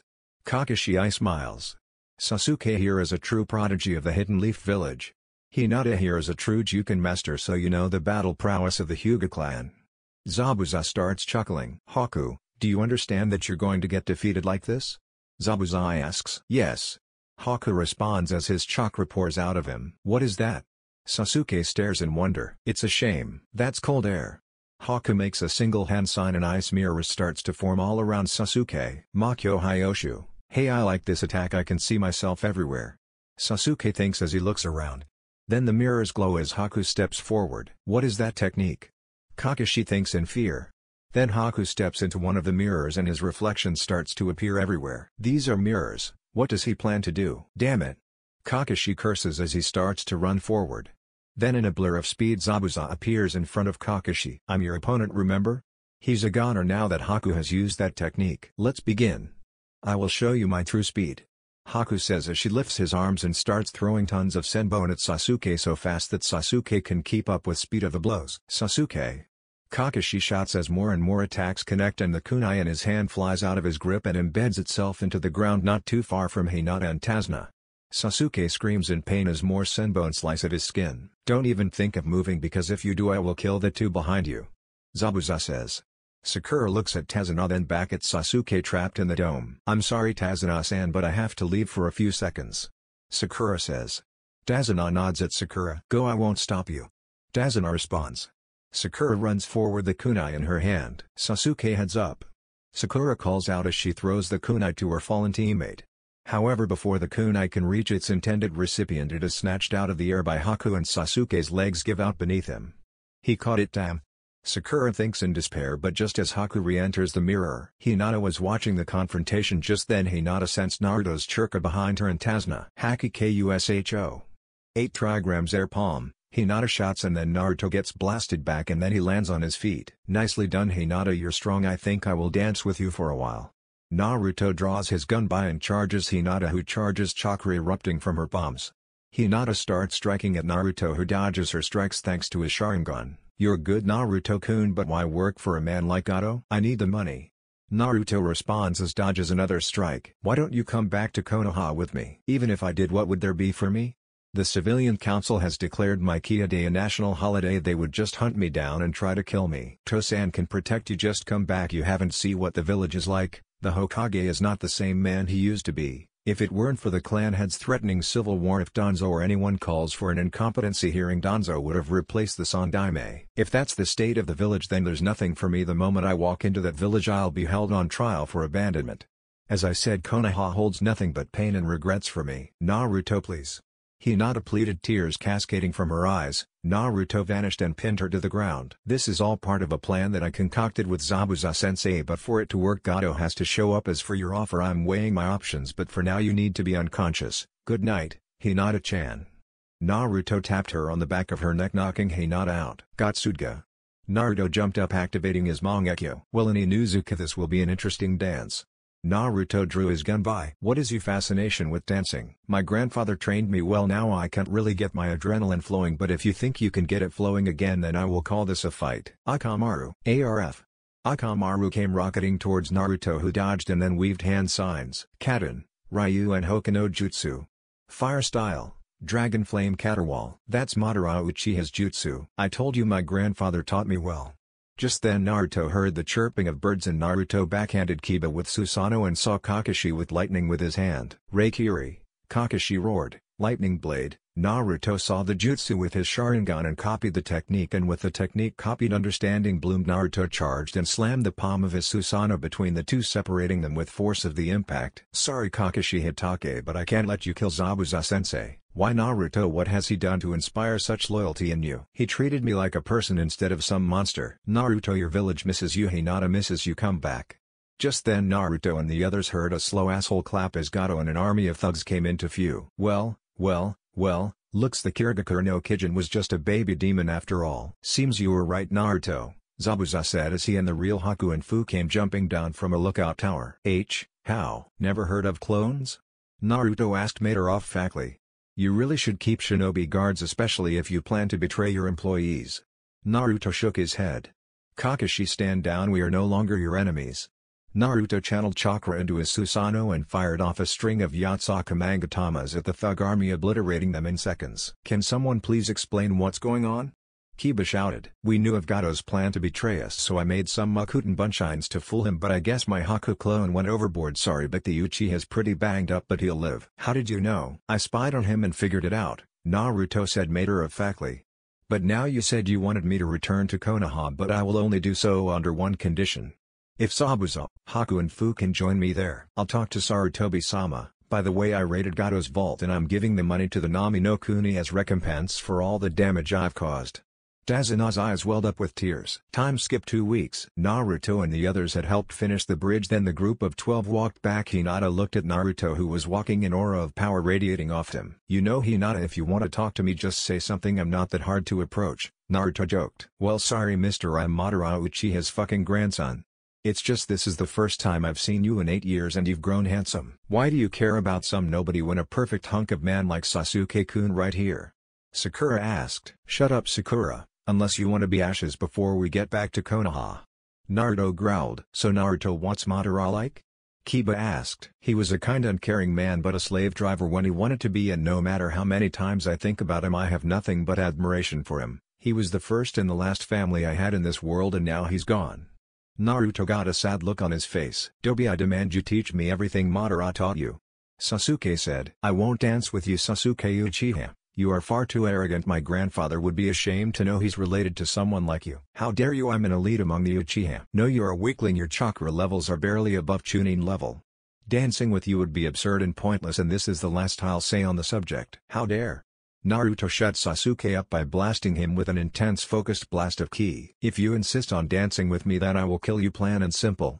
Sasuke made the wise decision not to say anything but simply grunted, and they continued walking. Time skip 8 hours later. Naruto, Haku, Kakashi, Fu and Zabuza were in Sarutobi's office while said man's eyes were welling up with tears. "Naruto, you're alive," Sarutobi said as he hugged his surrogate grandson. "I'm alive, Gigi, but not for long if the civilian council has anything to say about it," Naruto said. "Where were you these past 8 years?" "I was with my grandfather, he trained me in everything I know, but now he's dead." Naruto got a sad look on his face. "Who is your grandfather?" "Madara, Uchiha." "What?" Sarutobi yelled. "Calm down, Gigi, I can prove it." Naruto activated his Sharingan and channeled more chakra, shifting it to his Ion no Mangekyo Sharingan. "What is that?" "My Ion no Mangekyo Sharingan. I unlocked it when killed Madara, Gigi." "That's impossible. Madara died fighting Hashirama-sama." "That's just it, he didn't die when he fought Hashirama. He survived the battle and had a child with his late wife, my grandmother, Rikanami Kaze." "Of course, that's why Jiraiya placed the seal on him. It was to protect him. If people learned that Madara had a son, they would stop at nothing to kill him." "So you knew about the seals on Tosan?" "Yes, Jiraiya told me what they did, but why didn't you send a message to me telling me you were safe?" "Because Gigi cut me off from all outside contact and focused on all of my training. He made me strong." "How did you leave the village undetected?" "Zetsu took me to Gigi." "Now Naruto, I believe you stated you wanted to join the village." "I did, but only under the condition that Zabuza-sensei, Haku, and Fu are allowed to join too." "Naruto, I can offer sanction to Nukenin. If you let them join, I'll tell you a secret on how to defeat paperwork." Sarutobi tossed Fu, Haku, and Zabuza forehead protectors so fast they barely had time to react and grab the forehead protectors. "Tell me." Sarutobi shook Naruto's shoulders. "It's actually quite simple. When confronted with two enemies you can't turn your back on. It's better to look in two directions at once so they can't sneak up on you," Naruto says cryptically. Realm of the Afterlife. Yami and CJ were playing shogi against one another when a loud was heard from down in the mortal plane. "Naruto just told old Sarutobi the secret of paperwork, didn't he?" Yami asks. "Yep." CJ responds, placing his silver general up with continuing with his climbing silver stratagem. "Think we should do something about it?" "Nope." Back with Sarutobi. Sarutobi's eyes widen in shock, then he walks back to his desk and opens it and pulls out a small wooden plank with the words, "When you find the answer to something simple, hit here." The plank showed a small target board with a chibi Jiraiya holding it. "Stupid, stupid, stupid, stupid, stupid, stupid, stupid, stupid, stupid, stupid." Sarutobi bangs his head on the plank over and over again in understanding. "Shadow clones, of course," Sarutobi says, looking at the evil pile of paperwork. "Ha. Ha. You fiends, I have the instrument of your demise at last." Sarutobi cackles evilly. The secretary heard the laugh from outside and thought, "I think the Hokage has finally lost it." She thinks. Back with Naruto and the others. After Sarutobi had calmed down, he looked at Zabuza. "Zabuza, Fu, since you're both Nukenin, you are both on a 1-month probation period, but you can participate in the upcoming Chunin exams if you want." "Are you saying I'm a genin?" Zabuza growled. "No, I meant was you are now a squad of shinobi with you as Jounin-sensei. The probation wears off at the time of Chunin exam recommendation time. If you want to recommend them, I won't stop you. In the meantime, you four can't participate in mission until after the Chunin exams." "Far enough." Zabuza shrugged. "You are now Team 11 of Konoha." "Hi Hokage-sama." Naruto, Haku, Fu and Zabuza bowed to Sarutobi, then they left the office. "I'm gonna go train with Kurama a bit," Naruto said. "Are you sure it's Kurama you're training with? I saw the way you were eyeing that Hyuga Kunoichi," Zabuza said, stifling a laugh at Naruto's blush. Shut up." Naruto growled, and he ran off towards the Hyuga clan compound. Chapter 6, Chunin Exams Part 1. Time skip 1 month later. Naruto, Fu, and Haku were standing the field of training ground 11 as they waited for Zabuza. In a few seconds Zabuza arrived in a mist sunshine. "Alright you three, it's time for the Chunin exams. Go show them what you're made of," Zabuza said. "Hi Zabuza-sensei." Naruto, Fu, and Haku bowed, and then they ran off toward the academy. Naruto, Fu, and Haku arrive at the academy and see a bunch of students gathered around a room that says 301. Naruto looks at his teammates with a really look on his face. Just then a boy in a green jumpsuit is punched back. Someone from the group of genin speaks up. "Let us in, we need to register for the exams. The Chunin exams are real challenging. Kids like you should just quit." One of the genin guards says. "Please let us through." Tenten's voice calls from the front of the crowd. Naruto looked at his teammates. "Genjutsu, let's just move on. Naruto said. Fu and Haku nodded. Hey, where do you think you kids are going? Izumo said. I have no time to dance with weaklings such as yourself, Naruto said, flaring his chakra. Dance? What are you, a ballerina? Kotetsu sneered. I'm done playing games with you. Naruto, Fu and Haku keep walking up the stairs. Just then Naruto heard Sasuke call out. Drop the genjutsu, this is the second floor. So you noticed? Izumo said. Sakura, you must have noticed first, right? Ga. Naruto cursed. That ego of his is going to be the death of us. Of course, Sakura said. This is the second floor anyway, you'd have to be an idiot not to notice. Sakura turned to Naruto with an eat shit grin on her face. Even a moron like Naruto would have noticed. Naruto ignored her and with his teammates walked upstairs. Naruto baka, don't you ignore me. Naruto, Haku and Fu walked up to the third floor and they saw Zabuza standing there. Good, you saw through the genjutsu and you've all made your way here, now go on and show them your power. Yes sir. Naruto, Fu, and Haku said simultaneously. Then they walk into the room and was welcomed by a blast of wide varieties of ki, but Naruto, Fu and Haku brushed it off. But Naruto got an evil idea and he activated his Sharingan. If you don't stop trying to intimidate me, I'll have to show you the true power of Madara Uchiha's grandson. I wonder how long any one of you would last against me in a dance, Naruto said as he unleashed a huge torrent of ki, flooring the other contestants. Naruto-kun, stop doing that, you'll give them heart attacks, Hinata said as Shino and Kiba walked into view. What can I say? You play with fire and you'll get burned.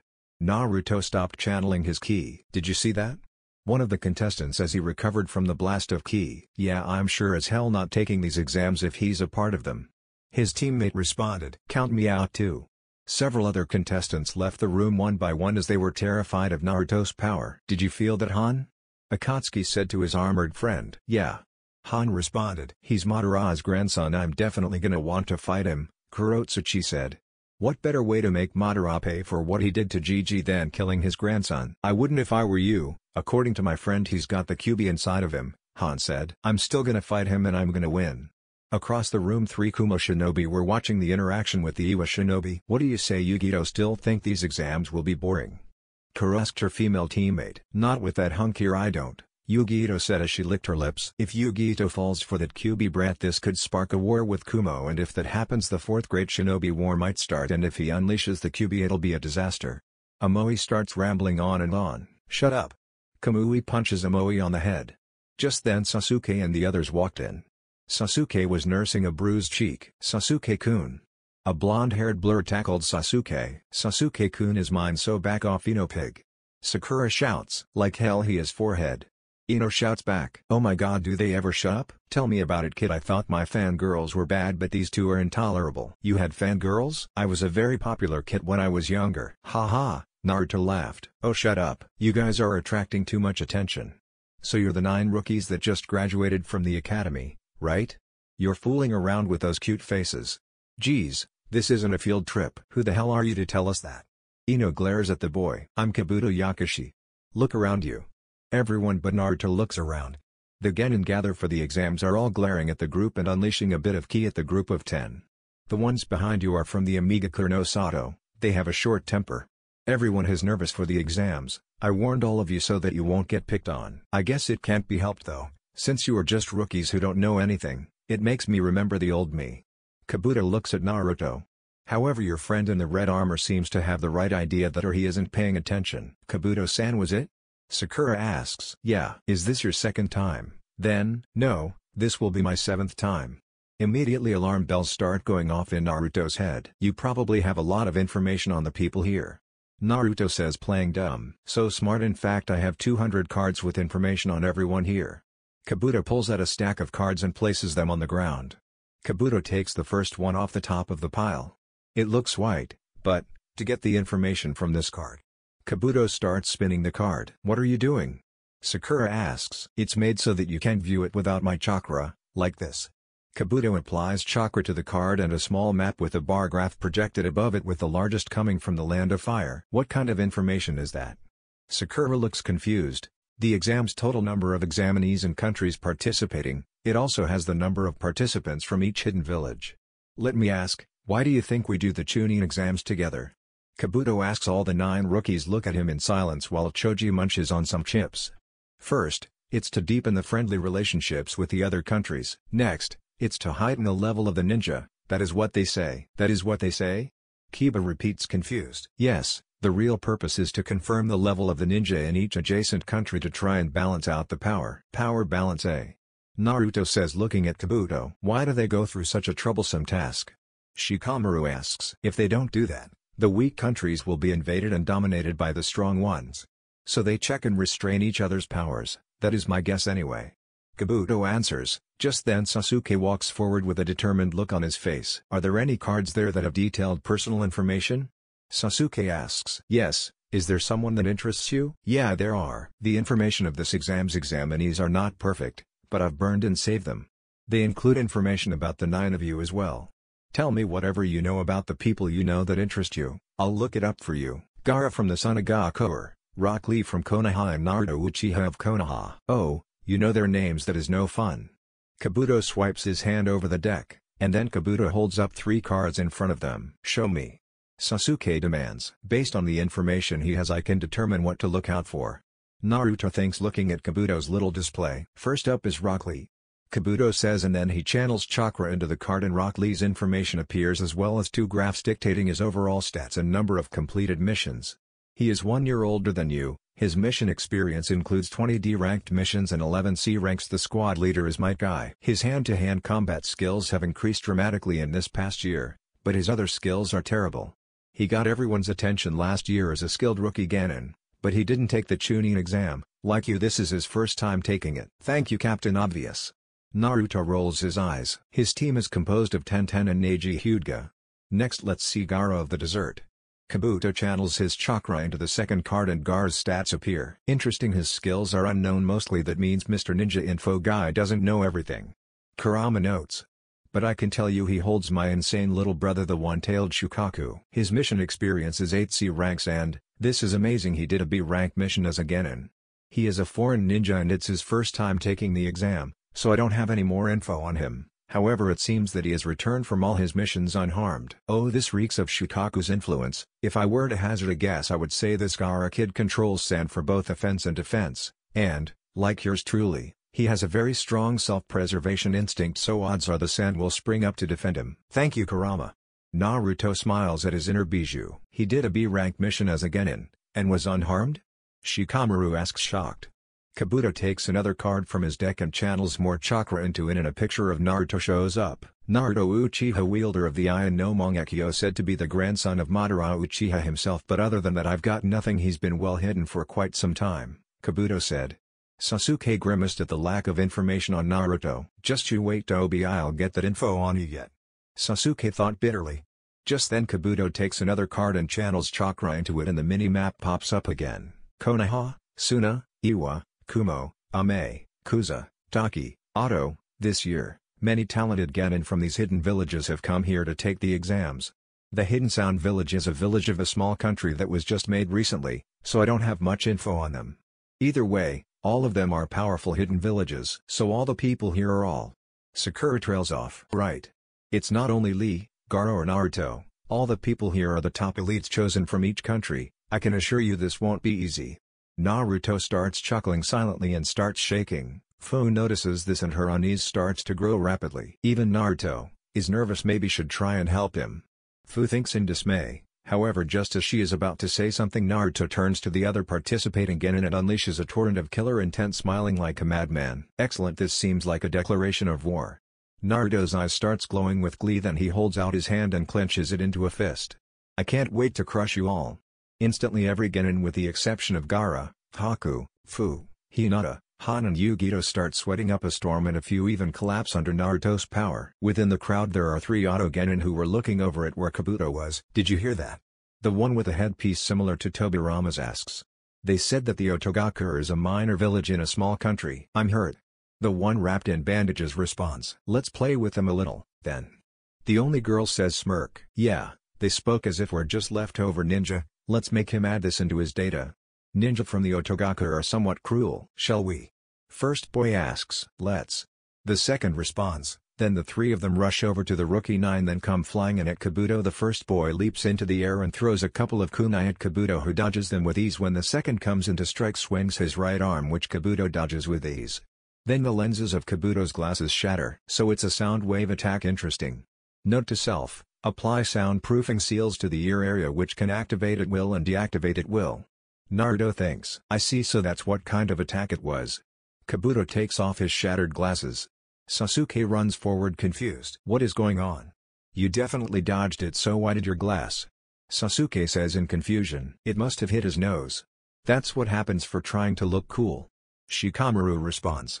Just then Kabuto's eyes widen in shock as a wave of nausea overcomes him and his vision blurs. Then Kabuto collapses to his knees and throws up. He threw up. Kiba says, looking in shock. Kabuto-san. Sakura cries out in concern. Everyone looks shocked except for Shino, who doesn't really have an expression. Sakura and Kiba run over to Kabuto. Hey, Kabuto, are you alright? Kiba asks concerned. Yeah, I'm okay. Kabuto responds. Really? Sakura asks. You're not as good as I thought for a veteran who took the exam 4 years running. Dosu says. Write this in your card. Zaku says. The 3 from Otogakure will definitely become Chunin. Lee, what do you think of that attack? Neji asks. There was no problem in dodging it. There must be some sort of trick. Just then a huge plume of smoke erupts from the front of the classroom as a deep voice growls out. Quiet down, you punks. Everyone in the room turns their attention to the new arrival. When the smoke clears, a bunch of Chunin in gray uniforms with a man with a black trench coat with scars running down his face standing in front. Sorry to keep you waiting, I am the examiner of the first test of the Chunin exam, Morino Ibiki. Everyone looks on with a twinge of fear, not only from Ibiki's intimidating presence but some were still recovering from Naruto's killer intent. Then Ibiki points to the 3 Otogenin. You 3 from the Otogakure, don't think you can do anything you want before the exam. I'm sorry, I was excited, since this is my first exam. Dosu says. This is a good time to say this, you are not allowed to fight each other during the exam unless given permission by the examiners, and even if permission is given, you are not allowed to kill the other. Pigs who go against me will fail immediately. Understand? Zaku laughs at Ibiki's statement. This exam seems so soft and easy. Zaku says. We will now begin the first exam of the Chunin exams. Am I being ignored?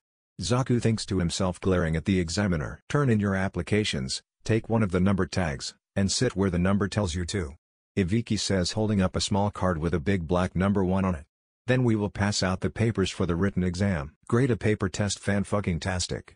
Naruto groans inwardly. You think this is bad? You should actually pay attention to the amount of papers on the Hokage's desk on any given day. He has to fill out and sign all of them, and that usually takes up most of his day. Well, with the Kage Bunshine I can get that paperwork done faster.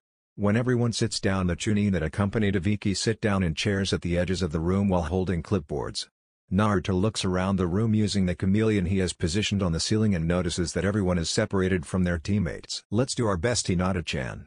Naruto says, smiling at her. Right, Naruto-kun. Hinata says, smiling back. Alright, this first exam has a few important rules. Ibiki calls out from the front of the class. I will not accept any questions, so listen carefully. Rules? Won't accept any questions? Just what is this guy's angle? Sakura thinks. First rule is you all are given 10 points at the start. The written exam consists of 10 questions, and each is worth 1 point. This test is a deduction-based test. If you get one problem wrong, you will get 1 point deducted. So getting all of them wrong will get you 0 points. Kiba thinks. Second rule, the pass-fail decision will be determined by your team's total points. Wait.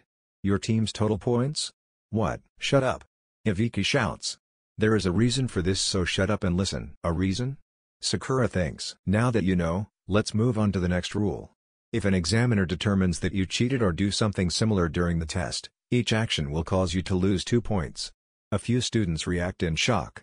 In other words, there will be people who will be forced to leave this place without their tests being graded. So there's a way to lose points besides getting the written problems wrong. Those who try to cheat without thinking carefully will only hurt themselves. We'll check you at any time. Izumo says, smiling. You are all trying to become Chunin. If you are a ninja, act like a first-rate one. At Ibiki's next words, the puzzle pieces in Naruto's head snap into place. The point of this test is to cheat without getting caught. Very clever, Ibiki-san. Very clever. Naruto thinks. Also, if anyone in a team gets a 0, everyone on that team will fail. The last problem will be given 45 minutes after the exam begins. You have 1 hour to take your tests. Ibiki watches the clock until it hits the 3:30 mark. Begin. Everyone begins writing on their paper answering the questions. Naruto looks at the first question, which is to decipher a carefully written code. Oh, this is child's play. I remember what Gigi taught me about codes. Naruto thought, then he looked at the code and deciphered it in seconds. Then Naruto looked at the next question and once again answered it with ease. Naruto did the same for the first 5 questions when he reached one that not even Naruto could answer. Fuck. Just who wrote these questions? It's impossible to answer. Wait, oh duh. Naruto activates his Sharingan and covers it with a genjutsu and copies the person in front of him thanks to the small mirror that Haku created to cheat. Just then a kunai goes flying past Naruto and hits the test behind him. The genin stands up and shouts out, "What is the meaning of this? You screwed up 5 times. You fail." Izumo responds, "What?" The genin's eyes shrink. Teammates of his, "Get out of here." The genin's teammates get up and walk out, and after a couple of seconds he follows them. Number 23, fail. Number 43 and 27, fail. Kotetsu says. Then genin are dropped one by one and their teammates are kicked out as well. Over the next several minutes teams walk out, and after 40 minutes, 24 teams remain, and everyone starts cheating in an attempt to figure out each other. After a few minutes Kankuro raises his hand and leaves for the bathroom and gets the answers from his puppet. When he comes back Ibiki smiles. "Have fun playing with your dolls?" Ibiki smiles at Kankuro's narrowed eyes. Eventually the clock hits the 45-minute mark and Ibiki calls out, "Pencils down." Everyone looks up in shock. "I will now give the 10th question." "Took you long enough." Sasuke thinks, smirking. "The last question finally." Sakura thinks in excitement. "Yes, but before that, there's one thing I must say. There is a special rule for this last question. I will now explain. This is a hopeless rule." "A hopeless rule?" Naruto smirks. "First, you are all going to choose if you wish to take this 10th question or not." "Choose?" Tamari asks, confused. "So what happens if we don't take the 10th question?" "If you choose not to take it, your points will be reduced to 0. In other words, you and your team fail." A kid in the back of the room shouts out, "Of course we going to take it. Here is the other rule." "What, not another rule? Cut the crap, Shanaro."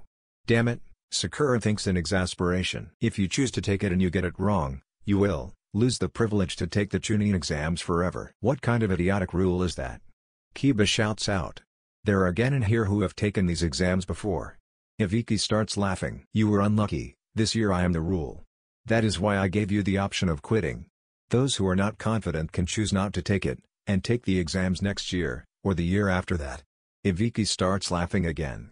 "Now let's begin. Those who don't want to take it, raise your hands." "Very clever," he sadist. "This is psychological warfare, but 2 can play this game." Naruto thinks, standing up with a determined look in his eyes. "No way am I giving up. Even if I have to stay again and I will become the greatest Genin Hokage. I never go back on my word, that's my nindo."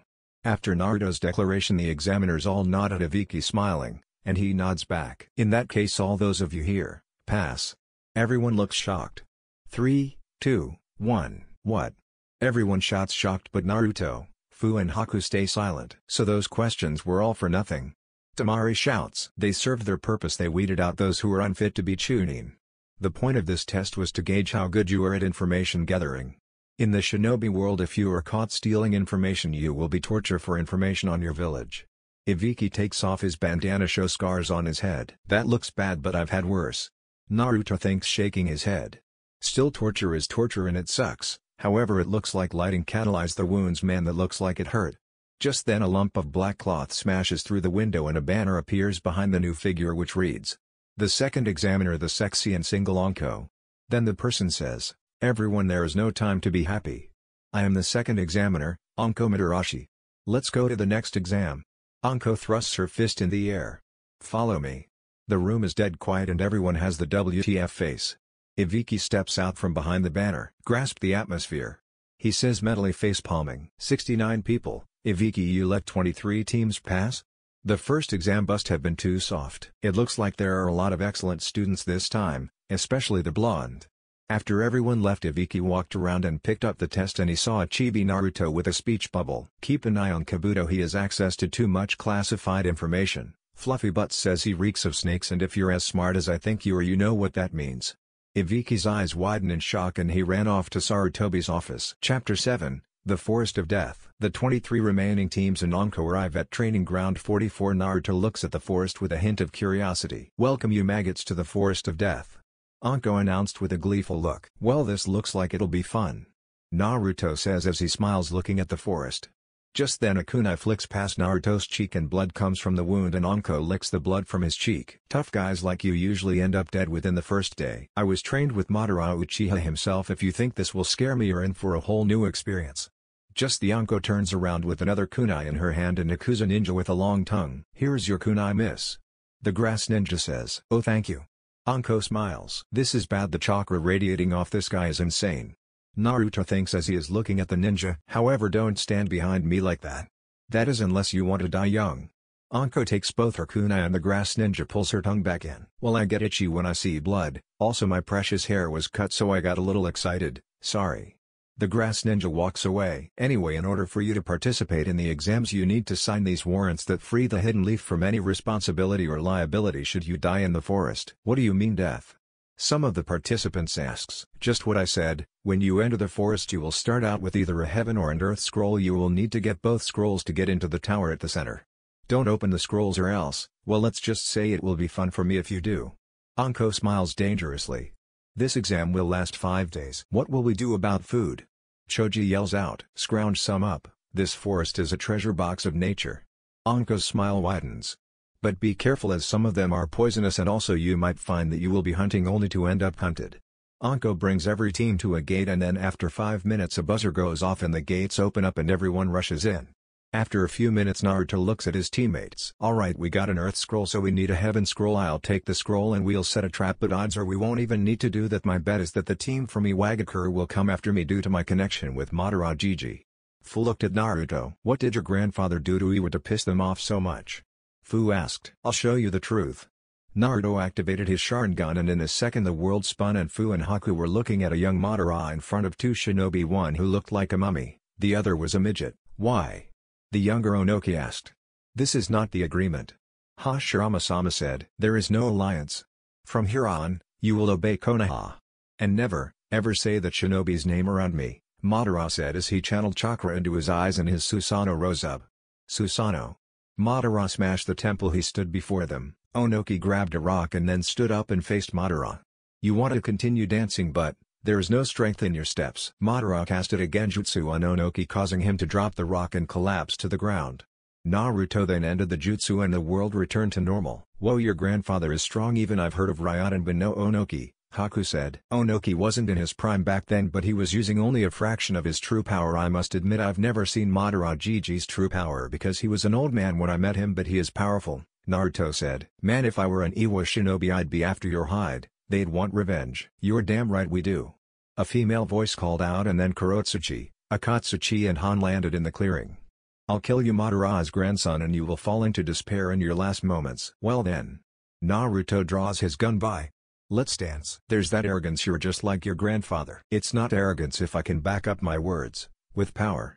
Naruto unleashes a huge torrent of ki and chakra. "I can't lose as long as I have that Tsuchi no Ishi behind me." Power is not will, it is the phenomenon of physically making things happen. "Why you?"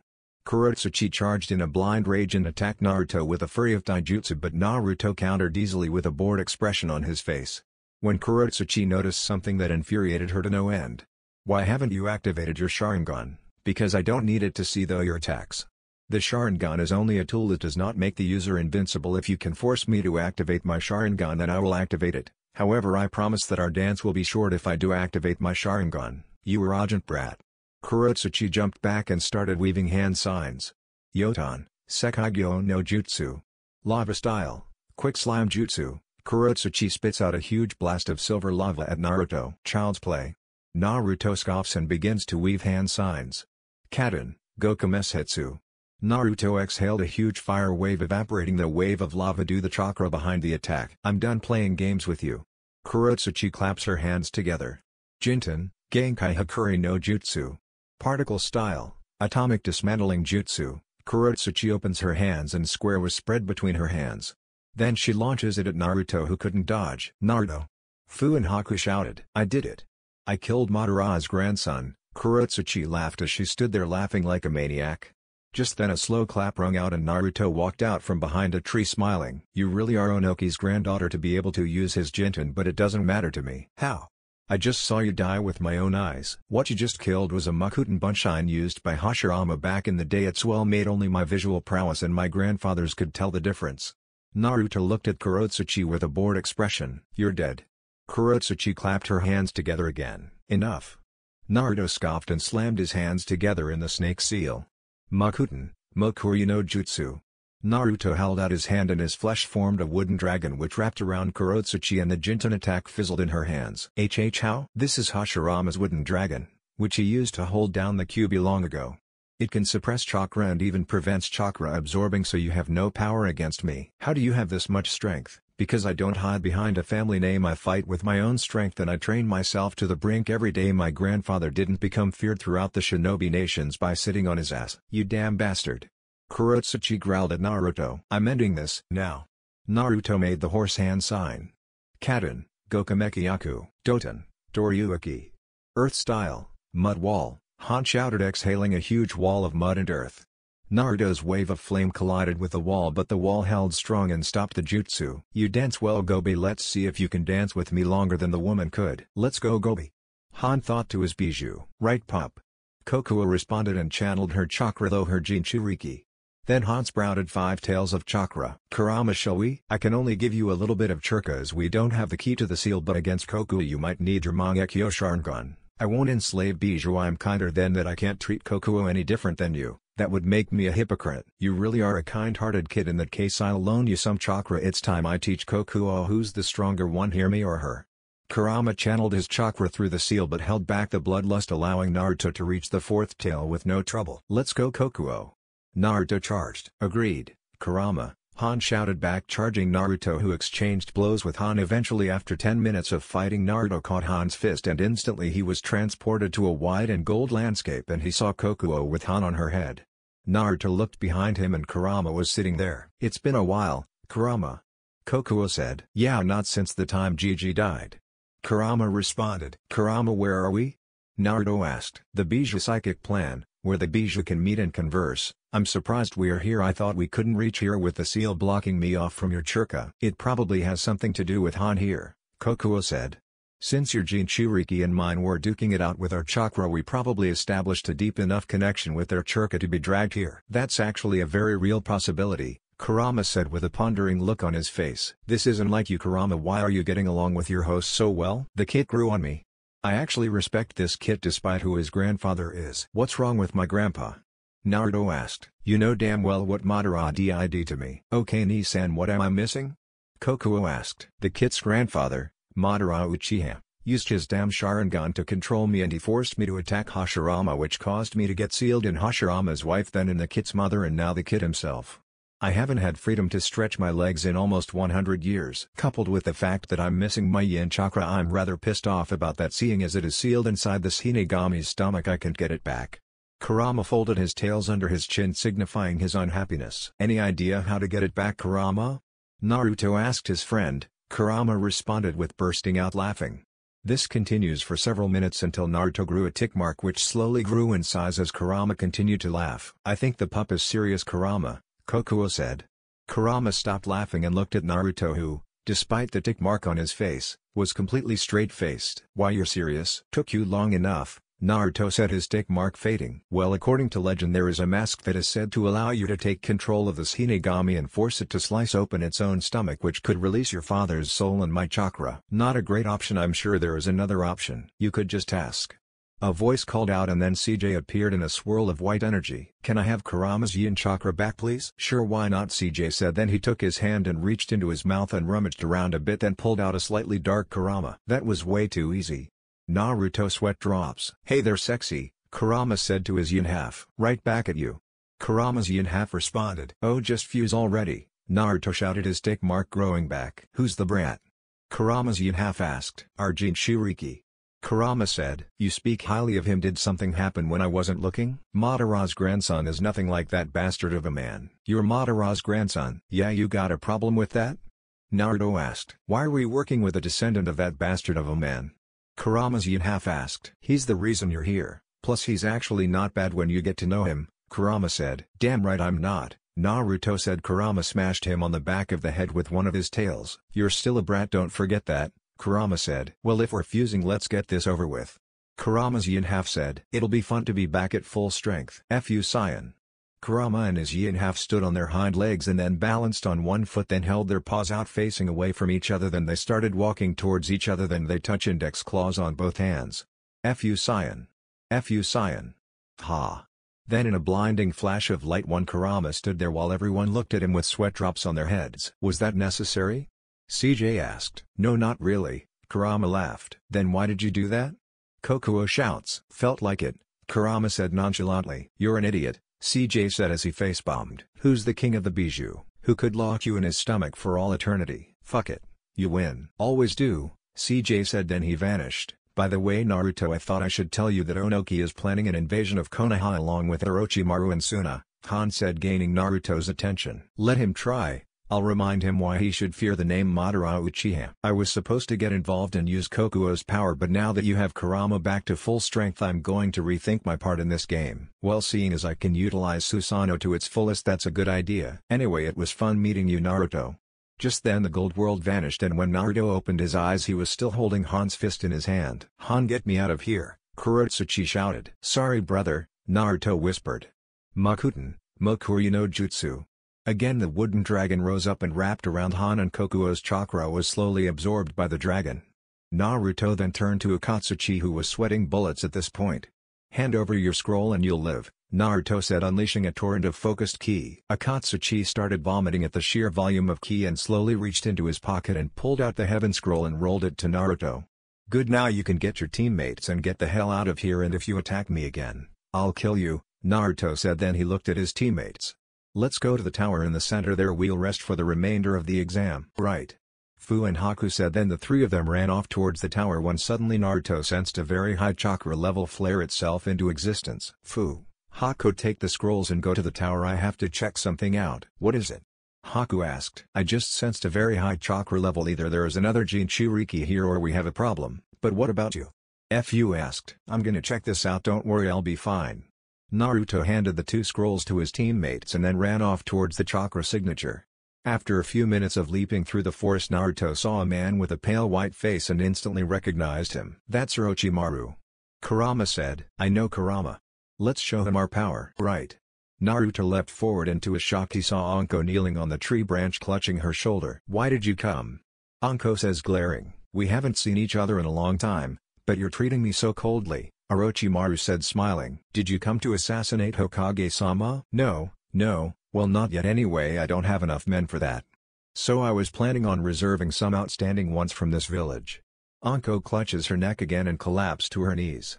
I just gave someone that same cursed seal as a present a while ago. There is a boy I want. That boy is going to die before he serves you. True, there is only a 10% chance he'll survive, but he might be like you, and not die. You seem quite interested in this boy. Anko sneers, then Orochimaru reaches out and touches her face. Are you jealous? Are you still angry that I used you, and then cast you off like trash? Unlike you, he seems to be an excellent ninja after all. He is the boy that carries the abilities of an Uchiha. His body is beautiful, and he is capable of becoming my successor. If he survives, things will become quite interesting. Whatever you do, don't cancel this exam. 3 from my village are under your care. Naruto had seen enough and started weaving hand signs. Reikiri, Naruto roared, then he charged Orochimaru with the lightning blade in his palm, Sharingan ablaze, and Orochimaru jumped out of the way, but Naruto managed to slice off his left arm due to Naruto's pure speed. Who the hell is that? Orochimaru thought, then he saw Naruto's Sharingan ablaze and glaring. Naruto-kun, I've heard you were Madara's grandson, but I think that proves it. You're dead, Orochimaru, you can't stop me. Oh, you'll do nicely, boy. Orochimaru licked his lips. No thanks, I don't swing that way, but I'm sure your little medic friend does. So you know about Kabuto, you're more perceptive than I thought. Well, seeing as he has access to information that any normal genin should, even though I know more about you than you know about me, but that's because I have a spy even greater than Kabuto. He and Kabuto must swap notes sometime. Orochimaru replied sarcastically. Irrelevant of what you think, you're outmatched here, Snake Sanin. Is that what you think? Orochimaru snickers, then he starts weaving hand signs. Kaden, Gokaku no Jutsu. Fire style, Fireball Jutsu. Suten, Mizurappa. Water style, Wild Water Wave. Naruto exhaled a huge wave of water, blasting Orochimaru backwards. That's the Sharingan for you, such delicious power. A pity I can't mark him, as that blasted Kyuubi would just kill me. Naruto charges Orochimaru, slashing and smacking him with a gun by inside. He carried Orochimaru dodged the strikes by bending like a snake. Seems Orochimaru can dance rather well, this will be exciting. Don't underestimate him, kid. Orochimaru isn't someone who you can take lightly. I know, Kurama. Just then Orochimaru started weaving hand signs. Mandara no Jin.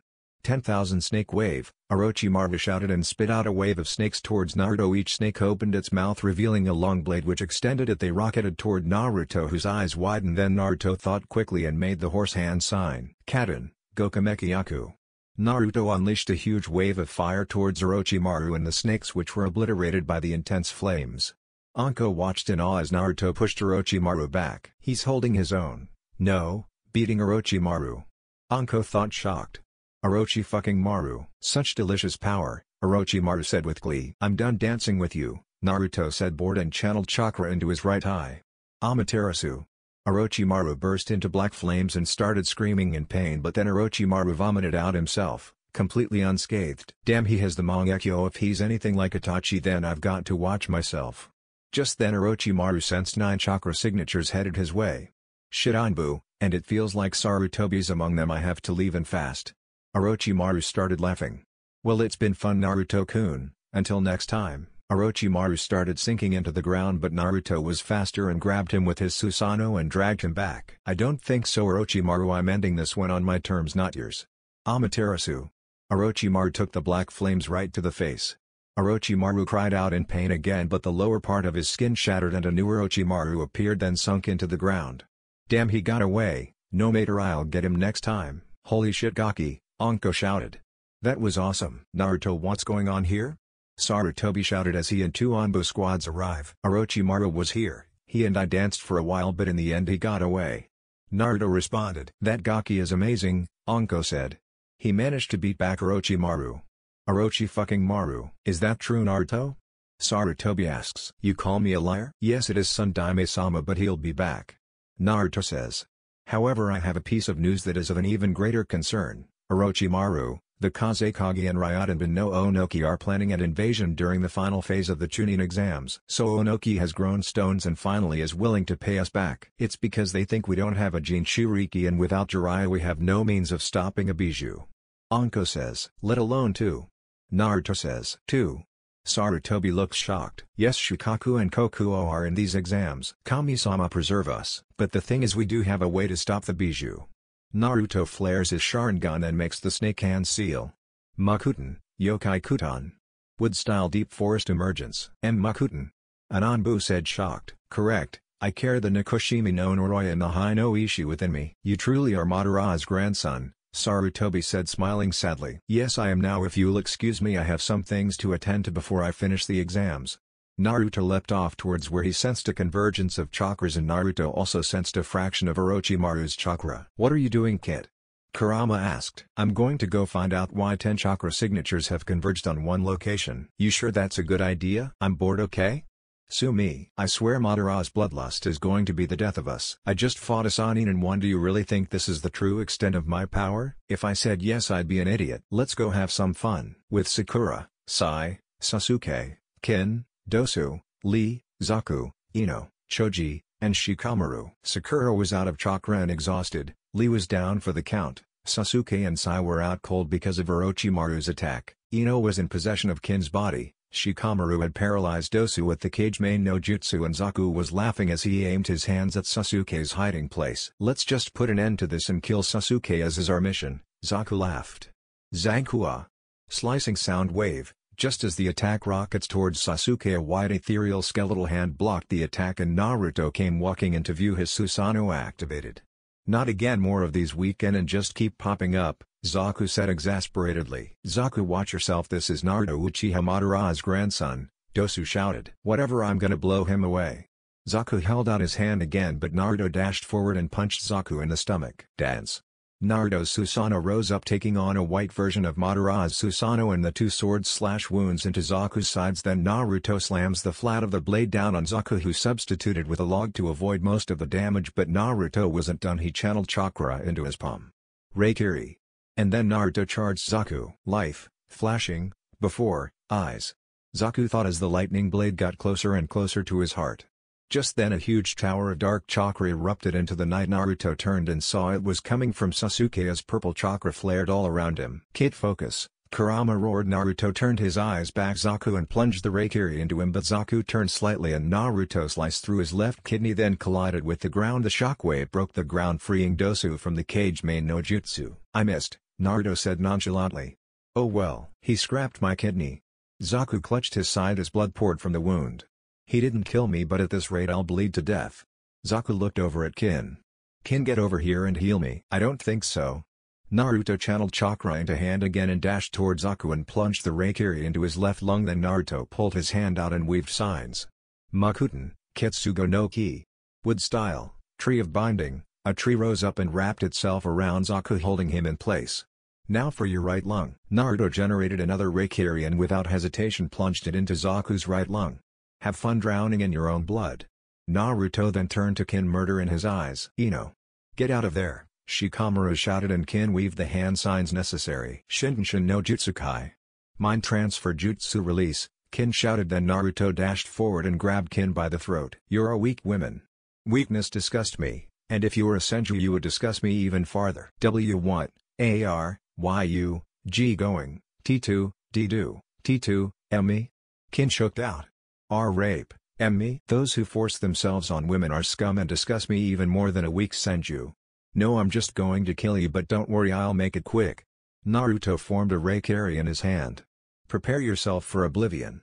Naruto then plunged the Reikiri into Kin's heart, killing her instantly. Naruto then turned on Dosa, then smiled darkly. Wait, Dosa said as he kneeled and pulled out his heaven scroll and an earth scroll. It's clear that I'm no match for you, so I surrender our scrolls, so just let me go, okay? Naruto looked on with loathing in his eyes. Sorry, not happening. I don't want Orochimaru learning anything more about than he already has. Naruto rushed in and plunged the Reikiri into Dosu's heart, then pulled out the two scrolls, and then he turned Ino, Shikamaru, and Choji. Which scroll do you need? Heaven. Shikamaru responded. Here you go. Naruto tossed the heaven scroll to Shikamaru, who caught it with surprise. Why on this test we are your enemy? Do I need a reason to help a fellow comrade of Konoha? I thought you resented the village and villagers. Nope, just certain people. Naruto smiled. Now get out of here.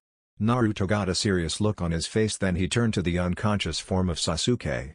Sasuke will be awakening any second, and if this chakra flowing through him, he'll be hostile to pretty much everything, so I'm going to focus that hostility on me. As if on cue, Sasuke stood up a tornado of purple chakra. Sasuke started cackling like a maniac. Yes, with this power I can definitely kill him. Sasuke burst out laughing, then he saw Naruto standing there looking at him. Naruto. Fight me. I want to test this new power with it, I'll crush you. Naruto smiled and drew his gun by. Then we danced, Sasuke. Naruto rushed Sasuke and Sasuke activated his Sharingan only to growl in fury as Naruto didn't bother use anything other than the Uchiha Interceptor Fist, something Sasuke knew. Damn that loser. How dare he use my family's taijutsu against me. Sasuke jumped back and started weaving hand signs. Katen, Hosenka no Jutsu. Fire style, Phoenix Flower Jutsu. Sasuke exhaled a huge barrage of fireballs. Naruto responded by channeling chakra through his grandfather's gunbai, and a large white circular barrier rose up and the fireballs connected with the barrier and they exploded, but when the smoke cleared, Naruto stood there, a bored expression on his face. Foolish little Sasuke, surviving in such an unsightly manner as this. Naruto unleashed a torrent of ki, flooring Sasuke. So by all means flee, run and cling to life, survive in an unsightly way. Naruto activated his Mangekyo. And one day when you possess the same eyes that I do, come before me again. Sasuke's look of hatred turned to pure loathing and malice. How dare you? Sasuke started weaving hand signs. Katen, Ryuken no Jutsu. Sasuke blasted Naruto with a wave of fire, but Naruto dodged and grabbed Sasuke by the throat. I'm done dancing with you. Naruto threw Sasuke into the air and then used his Susanoo to punch Sasuke, who went crashing into a tree that ripped right through it and several others. Sasuke struggled to his feet, pure hatred in his eyes. You want to continue dancing, but there's no strength in your steps. Naruto casted a genjutsu on Sasuke and he dropped to the ground as the last of his chakra left him. What just happened? Sai said as he got up, scratching his head. So this is the boy that Zetsu told me works for Danzo, Naruto chuckled. Well, I have a message to deliver to that bastard. Naruto dashed forward and he grabbed Sai by the throat. What or why are you doing? Sai choked out. I have a message for Danzo. Naruto growled. You tell that bastard that what he's done to my family is unforgivable, and when I find him I will take great pleasure in ripping out Shisui's eye, and then I'll rip off that right arm of his. Naruto then locked eyes with Sai. And tell him, the second we find him, not even the laws of this will save him, nor will the Izanagi. Why, yes, I'll tell him. Good. Naruto threw Sai into the air and then spun around and kicked Sai, sending him flying through the air, and he slammed into a tree and Sakura, knocking them both out. Naruto ran towards the tower and after about 5 minutes Kurama tapped him on the head. Wakey kid. Genjutsu, seems this day will be more interesting. Good grief kid, you are Madara's grandson. Alright, come out whoever you are, Naruto roared out. So you released my genjutsu, the rumors about you are true, you really are an Uchiha 3-Ame ninja jumped down and looked at Naruto. Shall we dance? Naruto rushed forward after he asked his trademarked question and then after a horrible 30 seconds beating the 3-Ame ninja were on the ground who Naruto left to bleed to death. After a few more minutes of leaping through the forest Naruto saw Haku and Fu standing there playing I Spy. I spy with my little eye something beginning with, Naruto, Haku shouted out to his friend. Sup, Naruto said as he landed in front of his teammates. Let's go, we've got both scrolls. Are we the first team to make it here? No, that Garagai's team arrived a few minutes before we did, but that's it, Fu said. Chomei says to watch out for Shukaku. Chomei is right, we need to find Jiraiya so we can get the key to the seal ASAP. Kurama said. Gotcha Kurama. Naruto responded. Then Fu and Haku walked into the tower, then they saw an empty room. Naruto saw a placard that said, if you're missing, go to the library, and if you're missing, then the training ground is your best bet. Oh, no more riddles, I hate riddles. Chomei complained. This is Kurama's shtick. We need to open the scroll, my guess, Naruto said. Then he reached into his back pocket and took out the heaven scroll that he picked up off Akatsuchi and Kurotsuchi. Then Haku took out the earth scroll they started with. Then Haku and Naruto looked at one another and nodded, and at once they opened both scrolls. Naruto saw the symbol on them. Toss the scrolls. Now, Naruto shouted, and without hesitation Haku and Naruto threw the scroll and they landed in an X formation on the ground, and in a flash of smoke Zabuza emerged. Congrats, you three have passed second stage of the Chunin exams, Zabuza said. Get in there, you've got 4 days to relax, so get ready for the third stage. Chapter 8. The preliminaries. Time skip the end of the second exam. The Jounin senseis were gathered in the room and their students. First off, congratulations on passing the second exams, Anko says into a microphone headset, and her voice reverberated around the room. There were 69 people who took the second exam, and 23 were able to pass. I did say that I would cut them down by half, but I was really hoping that less than 10 would be left. Well, your students didn't do too badly, but my students are here as well, so their luck's run out because my students made it as well, and this part relies with ability and we've got you far outclassed. Guy says to his eternal rival. How, did you say something? Kakashi asks. Ah. Guy grabs his head. Alright Kakashi, you win this round. Boy, that drives me nuts when you act so cool. Guy glares at his rival. Ten looks at her sensei. So that's Guy sensei's eternal rival. Guy sensei completely loses to him and looks, but Ten thinks Guy sensei is the coolest one among the other teachers. He's shinning. Lee finishes his teammates' thoughts without realizing it. Sarutobi looks around at the remaining genin. So this many remained. And most of them are new. Sarutobi thinks and then looks back at his Jounin. No wonder they recommended them. We will now have an explanation of the third exam from Hokage-sama, so everyone listen well. Anko says. Sarutobi steps forward and clears his throat. The third exam will begin, but before the explanation, there's one thing I want to make clear to all of you. Everyone's eyes widen slightly at Sarutobi's words. It's about the true purpose of this exam. True purpose? Sakura thinks in confusion. Why do we do a joint exam with the allied nations? We told you it was to maintain good relations with the allied nations and heighten the levels of ninja. However, don't let those reasons deceive you. This exam, so to speak, is the epitome of a war between the allied nations. So this will be an interesting dance. Naruto thought, looking around at his fellow contestants.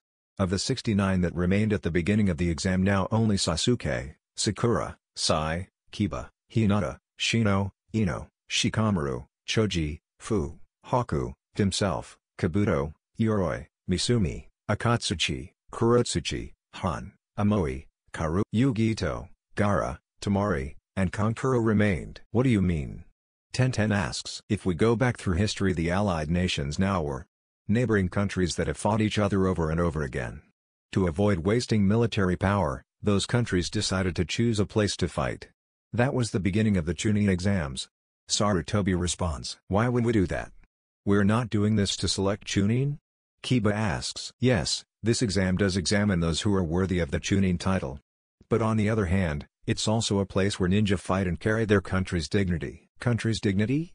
Sakura asks. In this third exam, feudal lords and famous people from various countries who may be potential clients are invited here as guests, and feudal lords from countries with hidden villages and ninja leaders will see your battles. If there's a significant difference in power, The strong country will be flooded with jobs. If a country is seen as weak, their jobs will decrease, and at the same time, countries are able to show how their village has grown and possess excellent military power to the adjacent countries. In other words, they can put foreign pressure on them. So why do we have to fight with the risk of losing our lives?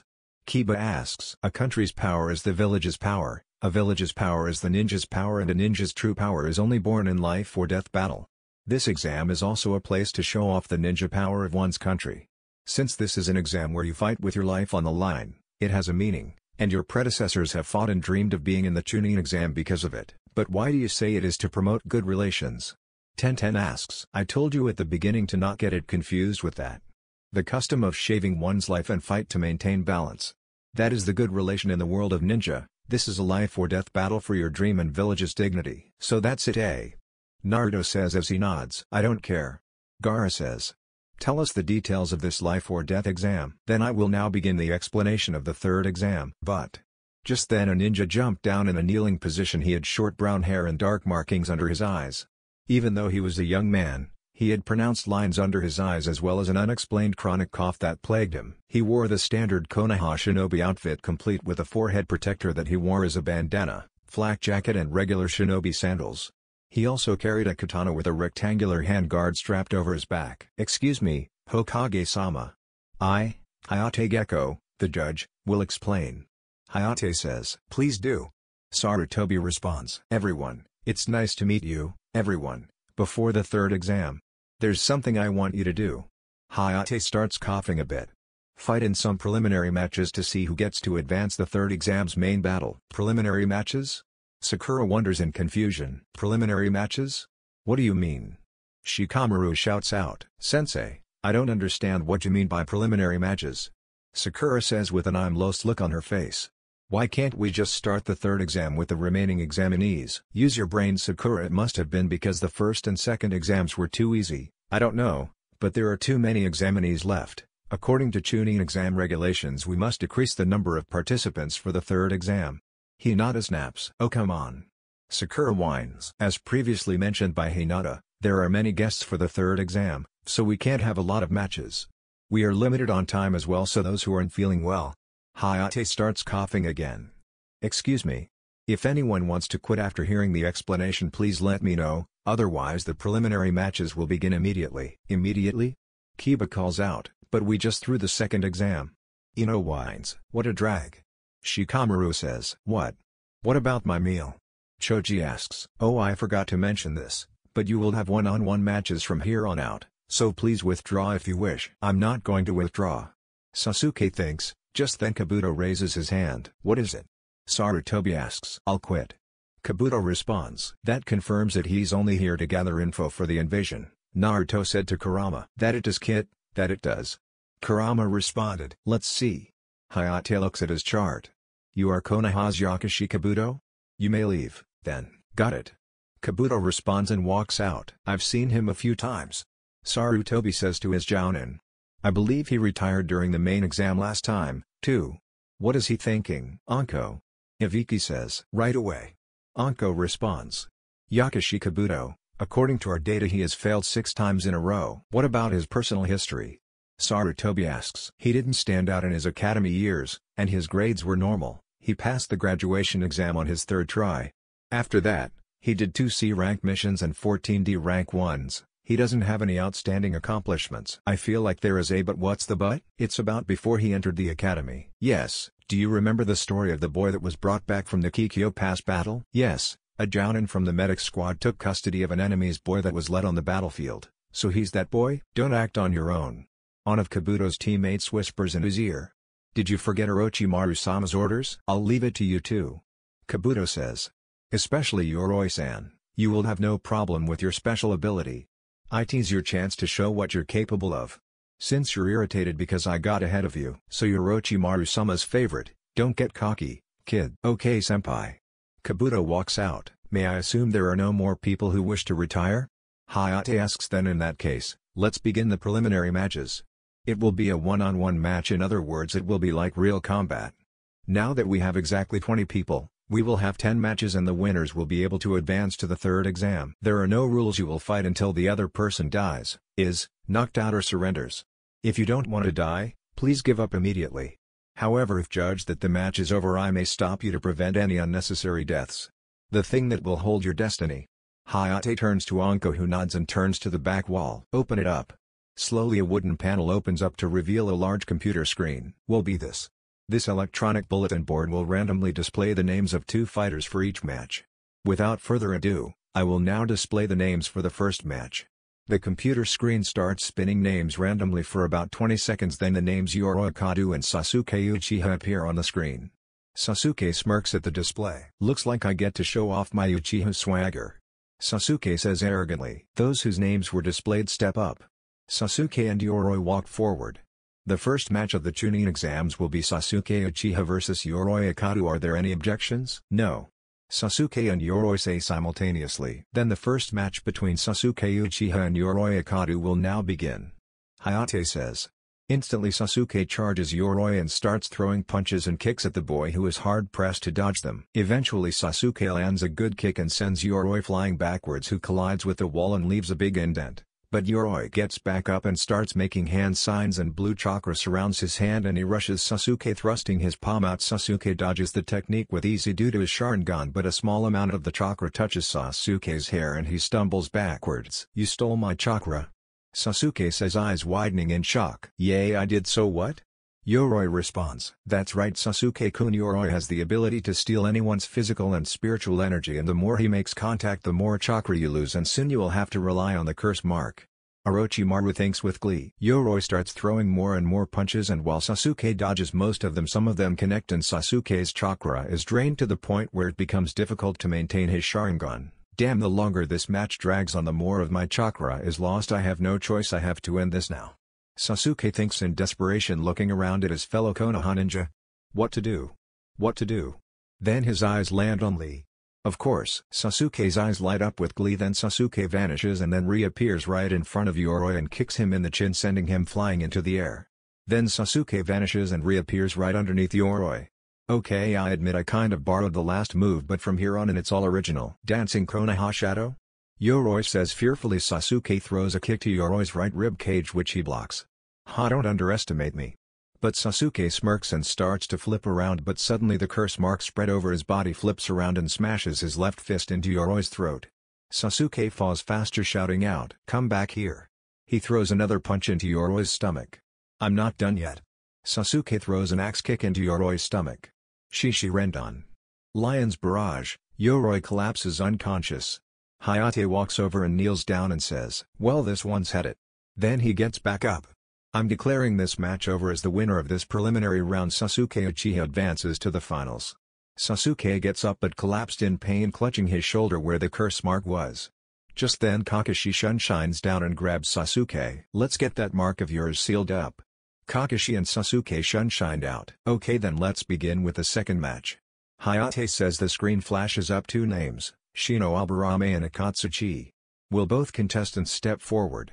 Shino and Akatsuchi. If we fight then you'll lose, Shino said to Akatsuchi. In the name of Sundaimatsu Chikage Samurai Adanba no Onoki, I will defeat you. Akatsuchi started weaving hand signs. Doten, Gormu no Jutsu. Earth Style, Golem Jutsu. Akatsuchi spits out a rock golem at Shino, who dodged it and sent a swarm of insects at Akatsuchi, and they wrapped around Akatsuchi. Doten, Keijigen no Jutsu. Earth Style, Weighted Boulder Jutsu. The insects dropped to the ground unable to sustain themselves. Interesting, you used your chakra to make my Kikiichu unable to fly or move. However, you've used up half your chakra, and the more my Kikiichu attack you, the more chakra you'll lose. Even more chakra. Sorry, but this match is over for you. Not yet. Akatsuchi started weaving hand signs when suddenly Akatsuchi clutched his arms.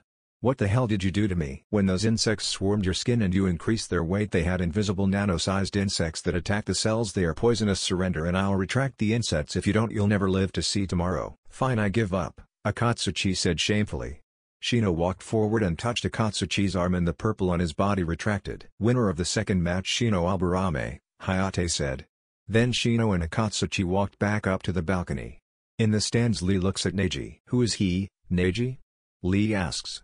Neji walks to the left a bit and makes the hand signs: hare, rat, dog, horse, dog, hare, rat, boar with nearly straightened fingers, and snake with the right index finger lifted straight up. Byakugan. Neji says as his dojutsu activates. Neji stares at Shino for a minute then Real's back in shock. What a guy, I would understand if he summoned those bugs with a technique but he lets the bugs live inside of him. Rock Lee's eyes widen in shock. What did you say? He must be a part of the clan in Konoha that controls bugs. Guy says in a serious tone, I've heard of it before. Neji says. The story of the clan that lends their body as a nest to bugs upon birth and uses them to fight. They control the bugs with their minds and let the bugs battle for them. In exchange they give their own chakra as food to the bugs. Shino starts walking back towards the stairs. So he is the successor to that clan. Lee says.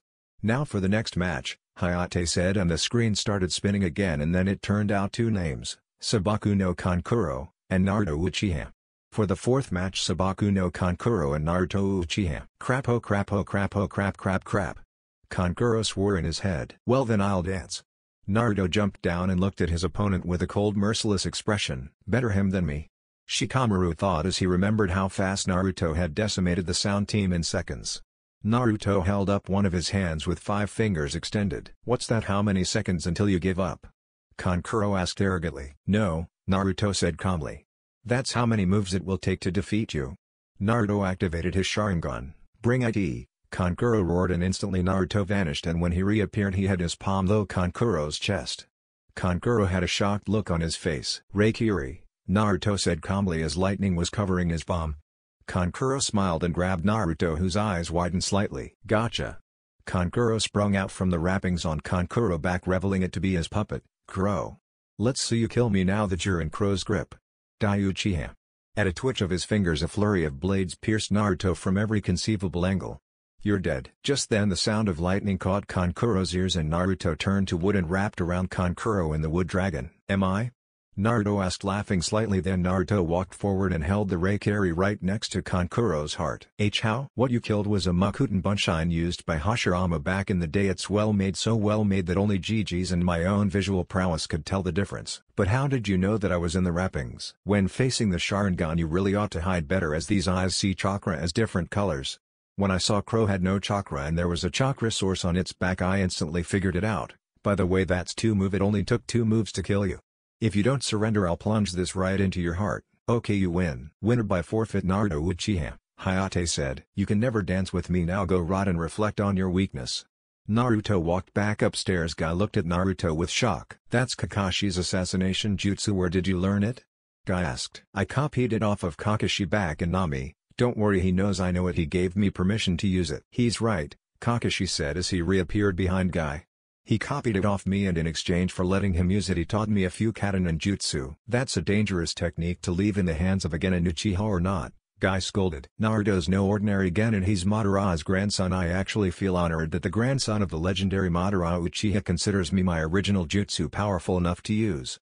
Kakashi I smiled. It's a very powerful technique Kakashi-san, but truly the honor is mine that a legendary shinobi such as yourself considers me worthy to wield your original jutsu. Think nothing of it Naruto. With Sakura. Sakura was washing her face and hair to get the dirt out when she sees someone in the mirror. Ino. Sakura sneers. You sure are jumpy Sakura. I know why, I mean even Sasuke-kun nearly collapsed and it's probably just because he's so great that's all that happened. Frankly I don't know what will happen to you if you compete. I think you should give up. Sakura runs her hand through her hair, then she remembered Kin's threat. I won't quit, not ever. Sakura glares at her rival. Sakura walks towards the exit of the bathroom and stops right next to Ino. In fact I can't want to show off my skills to Sasuke-kun. Sakura walks out smirking. Shinaro. Bring it on. Inner Sakura roars. Alright, now for the 4th match of the Chunin exams. Hayate coughs. The electronic board starts spinning names again. Well, whoever it is, it's going to be one of 2 things. Epic or horribly disappointing. Naruto says. For your sake I hope it's the former. Kurama said. Just then the board displays the names Sakura Haruno and Ino Yamanaka. Naruto sighs. Well, this is going to be one of those horribly disappointing matches. 2 fangirls bickering over my emo cousin. The 4th match will be between Sakura Haruno and Ino Yamanaka.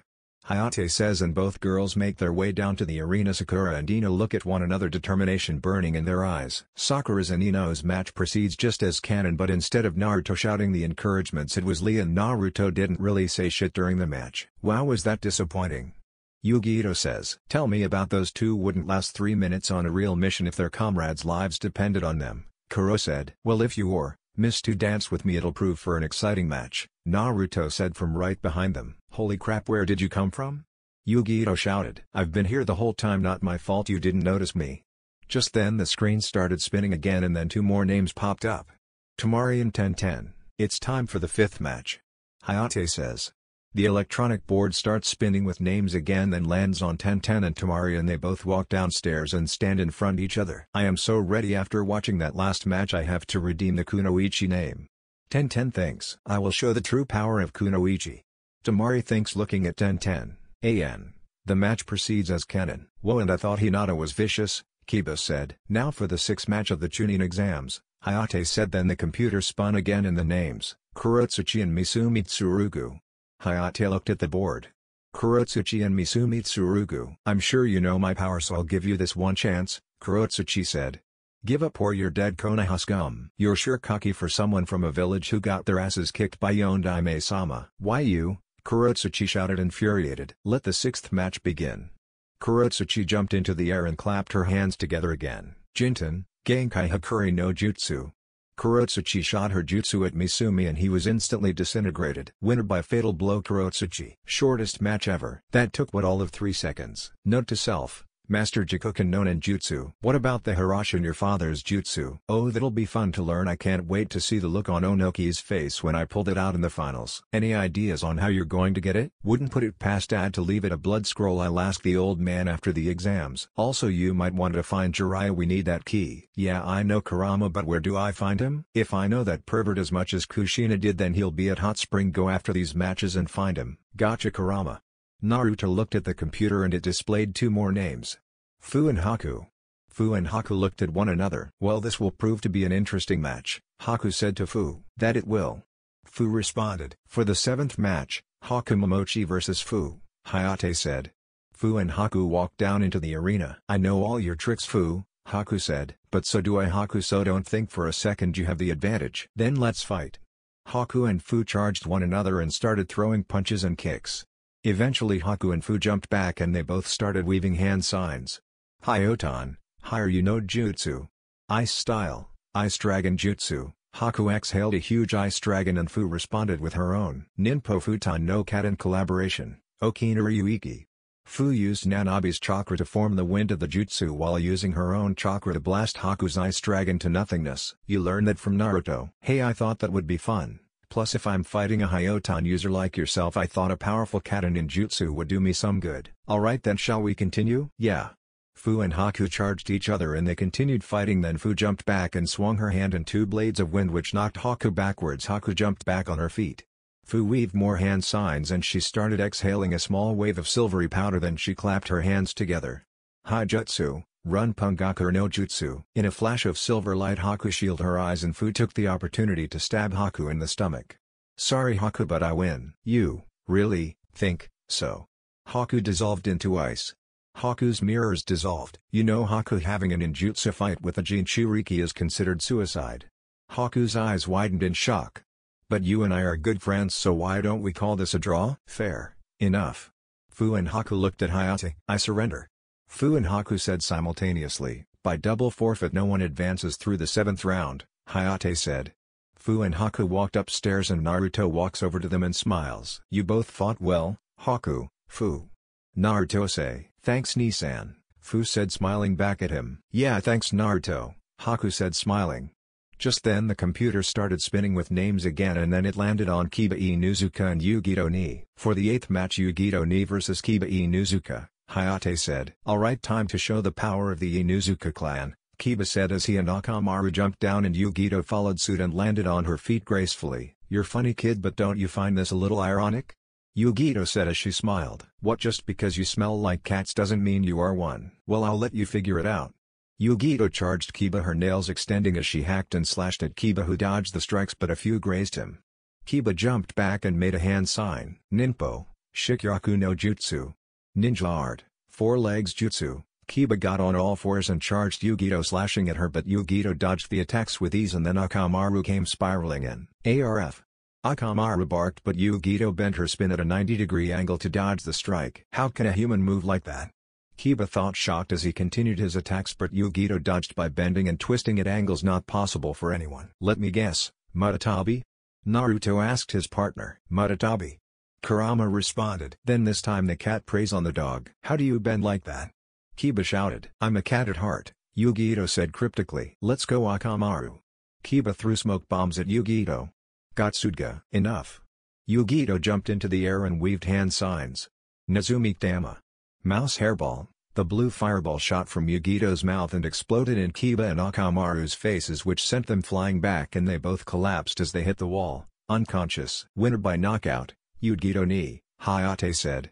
Yugito smiled at Kiba. He's strong. I hope we can have a rematch one day. Someone falling in love? Mutatabi asked, smiling. No, Yugito said evenly. Though that Naruto kid's cute, but I don't think it would work between us. Yeah, Kurama's a stubborn one. Besides, not even I could help you in the sack with him. Mutatabi. Yugito whined. I know, I'm just teasing you.